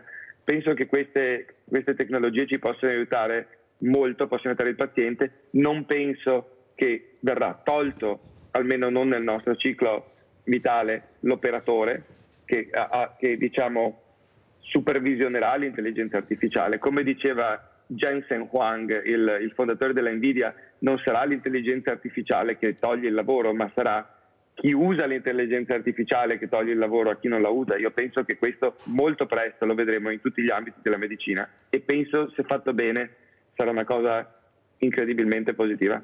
Grazie veramente professor Auroux anche per questa illuminazione che ci ha dato di un giovane medico, ricercatore, professore che sta cercando di far capire anche l'importanza di dare fiducia a questi giovani, perché loro credono molto nella ricerca, nella scienza, ma nella nuova tecnologia, che vuol dire anche intelligenza artificiale che ci salva la vita. Tu Andrea Dan, parliamo di sicurezza, ma soprattutto cosa vorresti chiedere? Allora, questa battaglia che stai facendo proprio sulla sicurezza, perché poi arrivano agli ospedali questi ragazzi qualche volta si riescono anche queste menti eccelse a salvarli con questa grande tecnologia, perché arrivano distrutti dopo incidenti stradali. Perché? Intanto urgentemente l'approvazione senatoriale al Senato del nuovo codice della strada, perché del nuovo codice della strada è partito dal governo ancora del giugno di un anno fa, è passato con tutte le commissioni parlamentari della Camera ed ora è fermo al Senato, per cui io invito, tanto per dire, per la votazione senza nessun emendamento, senza nessun cambiamento, però che arrivi questo nuovo codice della strada, e dalle notizie che ho dovrebbe essere attivo per quanto riguarda prima di agosto. Io confermo che i giovani, soprattutto italiani, sono più sensibili, poi sono più sicuri nelle strade, però dobbiamo anche capire che è cambiato anche l'utente stradale. Nelle nostre strade, io le chiamo quasi nella nostra roulette russa, ci sono tanti stranieri, immigrati, che non hanno fatto la patente in Italia, ma l'hanno fatto nei loro paesi di origine. Io sto pensando agli indiani, a Bangladesh, all'asiatico, all'africano, al marocchino, chi dei paesi dell'est, al romeno, albanese, che vengono qui in Italia e poi non hanno questa sensibilizzazione, e anzi colgo l'occasione per poter anche coinvolgere le associazioni proprio delle comunità straniere, che iniziano anche loro a parlare di sicurezza stradale. Io ricordo anche che un anno fa, solamente qui nella provincia di Treviso, non nella provincia, nel terrario proprio del centro di Treviso, in 12 ore con il Targa System sono stati beccati 10.000, ripeto, 10.000 veicoli privi di assicurazione, privi di revisione. E in quest'anno quanti veicoli sono stati sequestrati? 2 su 10.000, ma gli altri 9.998 stanno ancora correndo le nostre strade senza assicurazione, con revisione. Ecco, io volevo cogliere anche l'occasione di chiedere anche urgentemente un intervento prefettizio del prefetto nei confronti degli oltre 100 comuni, diciamo, della Marca. Questo perché? Perché si parla di sanzioni di autovelo, si parla, diciamo, di proventi delle multe, e la legge italiana parla molto chiaro che questi proventi devono essere girati sull'educazione stradale, devono essere girati sulla sicurezza stradale, ma quanti sindaci, quanti assessori della provincia di Treviso sulla viabilità prendono questi soldi e li mettono sulla formazione stradale? Un'altra cosa che io so che preoccupa molto il nostro ospite Andrea Dam sono le motociclette. Ecco, queste motociclette, perché tu stai portando avanti anche un'altra battaglia, prego. Certo, la motocicletta, questa mattina, come dicevo anche Padova, io penso che sia il mezzo più pericoloso a livello, diciamo, mondiale. Cioè abbiamo delle statistiche che sono mostruose. Non c'è un weekend tra sabato e domenica che abbiamo meno di 12 morti sulla moto, però è una morte silenziosa. Che significa? Che fa in qualche modo esclusivamente cronaca locale. Ha avuto un incidente con la moto, si è spezzato la spina dorsale, è morto a Ferrara. Non lo veniamo a sapere qua, viene solamente una notizia locale. Per cui noi non vogliamo toccare il nuovo codice della strada, per cui non è che cerchiamo un emendamento, perché altrimenti dal Senato verrebbe riportato tutto alla Camera e ahimè che venga, diciamo, questo nuovo. Però chiedo istituzionalmente un impegno per avere l'obbligo dell'airbag ai motociclisti. Questo cosa significa? Come anche le auto, che una volta non c'era l'airbag, una volta non c'era la cintura di sicurezza, però pian piano siamo arrivati a questo, che l'Italia sia di esempio a livello europeo, sia di esempio anche a livello americano, e dare obbligo di avere un airbag. Ci sono dei prototipi già anche in commercio che possono essere anche garanti nei confronti di queste vittime. Do solamente un dato. In Italia ogni anno 630 morti con le moto. Allora sentiamo il professor Oru, come si guida in America? Professore, com'è la situazione dopo aver sentito questo? Beh, diciamo che le leggende su noi italiani adesso, no, la sicurezza stradale è un altro discorso. Le leggende su noi italiani che guidiamo male andrebbero estese ad altri paesi, diciamo così. La situazione del traffico, ricordatevi che questo è un paese basato sulle macchine, praticamente non su nessun altro mezzo di trasporto che non sia l'aereo. E specialmente dove sono io, nell'area di Boston, traffico stratosferico, ci sono molti incidenti. Le faccio un esempio rispetto a quello che ha detto lei prima: non c'è neanche l'obbligo del casco qua in certi stati, cioè tu vedi gente che va meno male che l'ho invitata, perché sembra che sia... No, un attimo solo, perché abbiamo Gianfranco Valeri da Cesalto che è in linea. Vai Gianfranco, non c'è più, è caduta la linea, mi dispiace. Prego professore. Ecco. No, vede, la linea è più facile tenerla da qua. Infatti, gliel'ho detto. Prego. Diceva il vero. Comunque, no, nel senso, qui dal punto di vista sicurezza stradale, io, nel senso, siccome la macchina ce l'hanno tutti, proprio tutti, e si guida anche molto giovani, non è che poi, diciamo, gli stili di guida siano così eccezionali, e poi il volume di auto è una cosa impensabile per un altro paese, cioè con strade a 9 corsie intasate. Quindi dal punto di vista della sicurezza, però, c'è da dire che se vai più, diciamo, 5 miglia orarie sopra il limite, ti ferma la polizia, ti trovano sempre. Quindi, diciamo, ci sono incidenti perché ovviamente aumenta il denominatore, no? Ci sono più macchine, quindi ci saranno incidenti, ovviamente. Però sicuramente c'è molta, diciamo, c'è molto rispetto del codice della strada, ma anche perché devo dire che tendenzialmente questo è un paese dove, contrariamente magari a noi, e io metto me stesso anche in questa cosa, sono tendenzialmente abituati a fare esattamente quello che gli viene detto, cioè se c'è scritto 70 miglia orarie vanno a 70, io magari vado a 80, non so, voglio dire, perché sono abituato, che comunque è una cosa un po' negoziabile, però l'America funziona molto bene, anche adesso amplio il discorso, ma fa un esempio, perché la gente di media fa quello che gli viene detto, cioè se gli dicono paga il biglietto, loro pagano il biglietto, non pensano come fare per non pagare il biglietto. No, meno male che l'ha detto, professore. È ritornato Gianfranco Valeri. Vai Gianfranco Valeri. Non pagare il biglietto. Buongiorno signora Mirella. Prego. Buongiorno signora Mirella. Buongiorno ai suoi graditi ospiti. Ecco, signora Mirella, io le dico, spezzo una lancia a favore dell'intelligenza artificiale, perché tutte le scoperte, tutte le innovazioni da quando il mondo ha portato solo regresso e benessere. Si immagini la scoperta del telefono, della luce, di qualsiasi cosa. Ecco, non è vero che più creiamo e più distruggiamo il posto di lavoro, non è vero, si devono creare i nuovi posti di lavoro. Si immagini sulle manutenzioni, su quanto lavoro, su tutto, sulla scuola, sugli ospedali, sui privati, dappertutto, perché le scoperte portano solo benessere. Poi volevo intervenire sul codice della strada. Ecco, siccome che io ho fatto per tanti anni l'operatore ecco, volevo dire, non si vedono più divise come eravamo una volta sulla strada. Adesso questa tecnologia purtroppo li ha portati dentro poi a sviluppare, a fare i verbali in continuazione, però sulla strada, proprio la divisa sulla strada si vede molto meno. Grazie Gianfranco, devo correre perché sono in chiusura, ma abbiamo sentito le tue...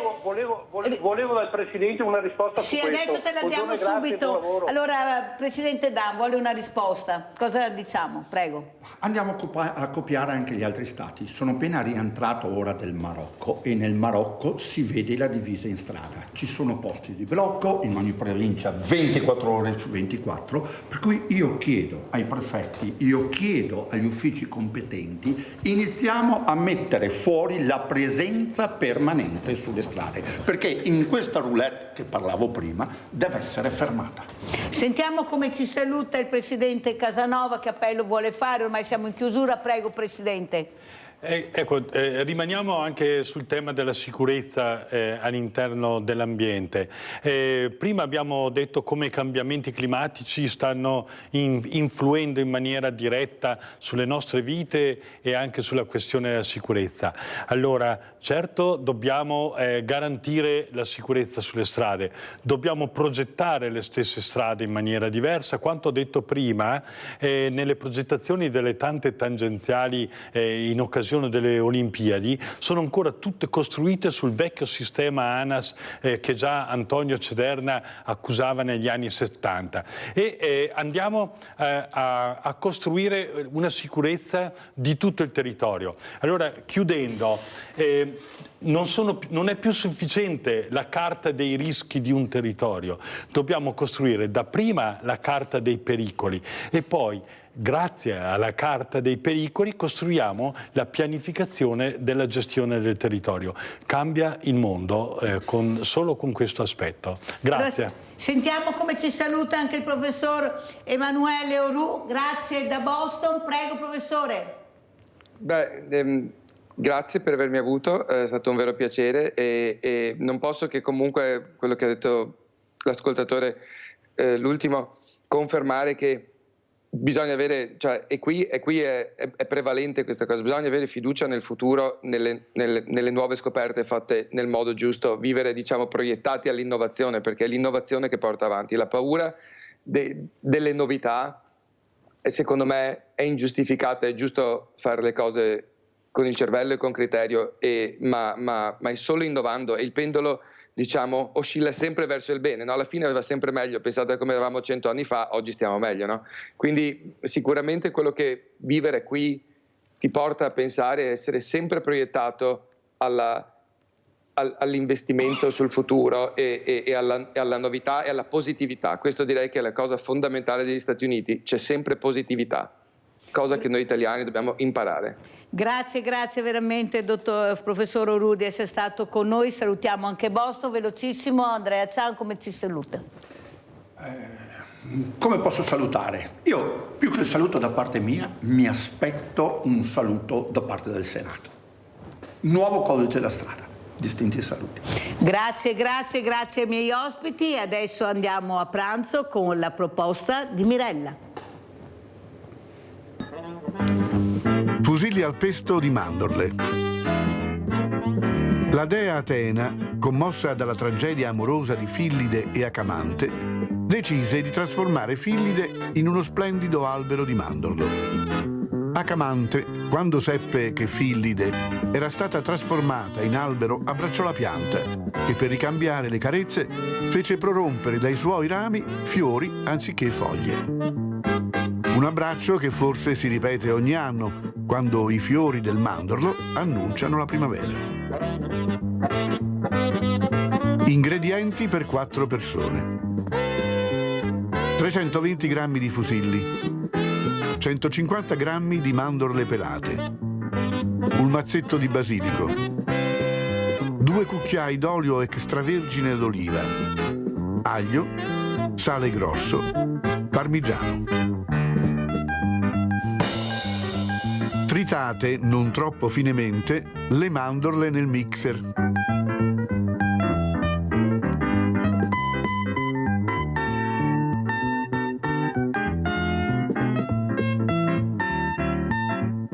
Lavate e asciugate il basilico.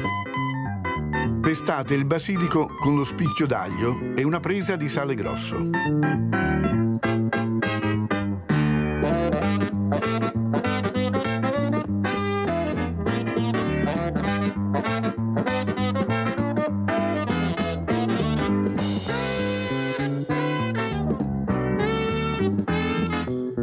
Aggiungete il formaggio grattugiato e continuate a pestare fino ad ottenere una poltiglia omogenea.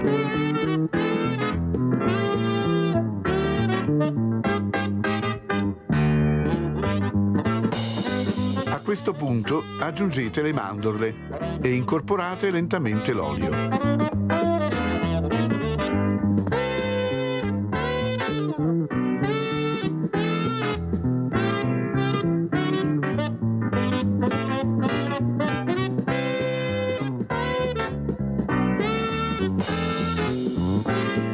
Cuocete i fusilli al dente in abbondante acqua salata. Ammorbidite il pesto preparato con qualche cucchiaio di acqua di cottura della pasta.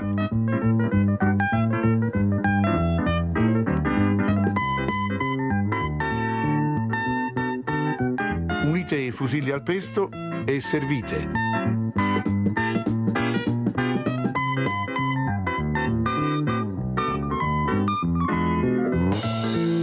alcune zone viene sostituita metà delle mandorle con la stessa quantità di pistacchi pelati. Buon appetito!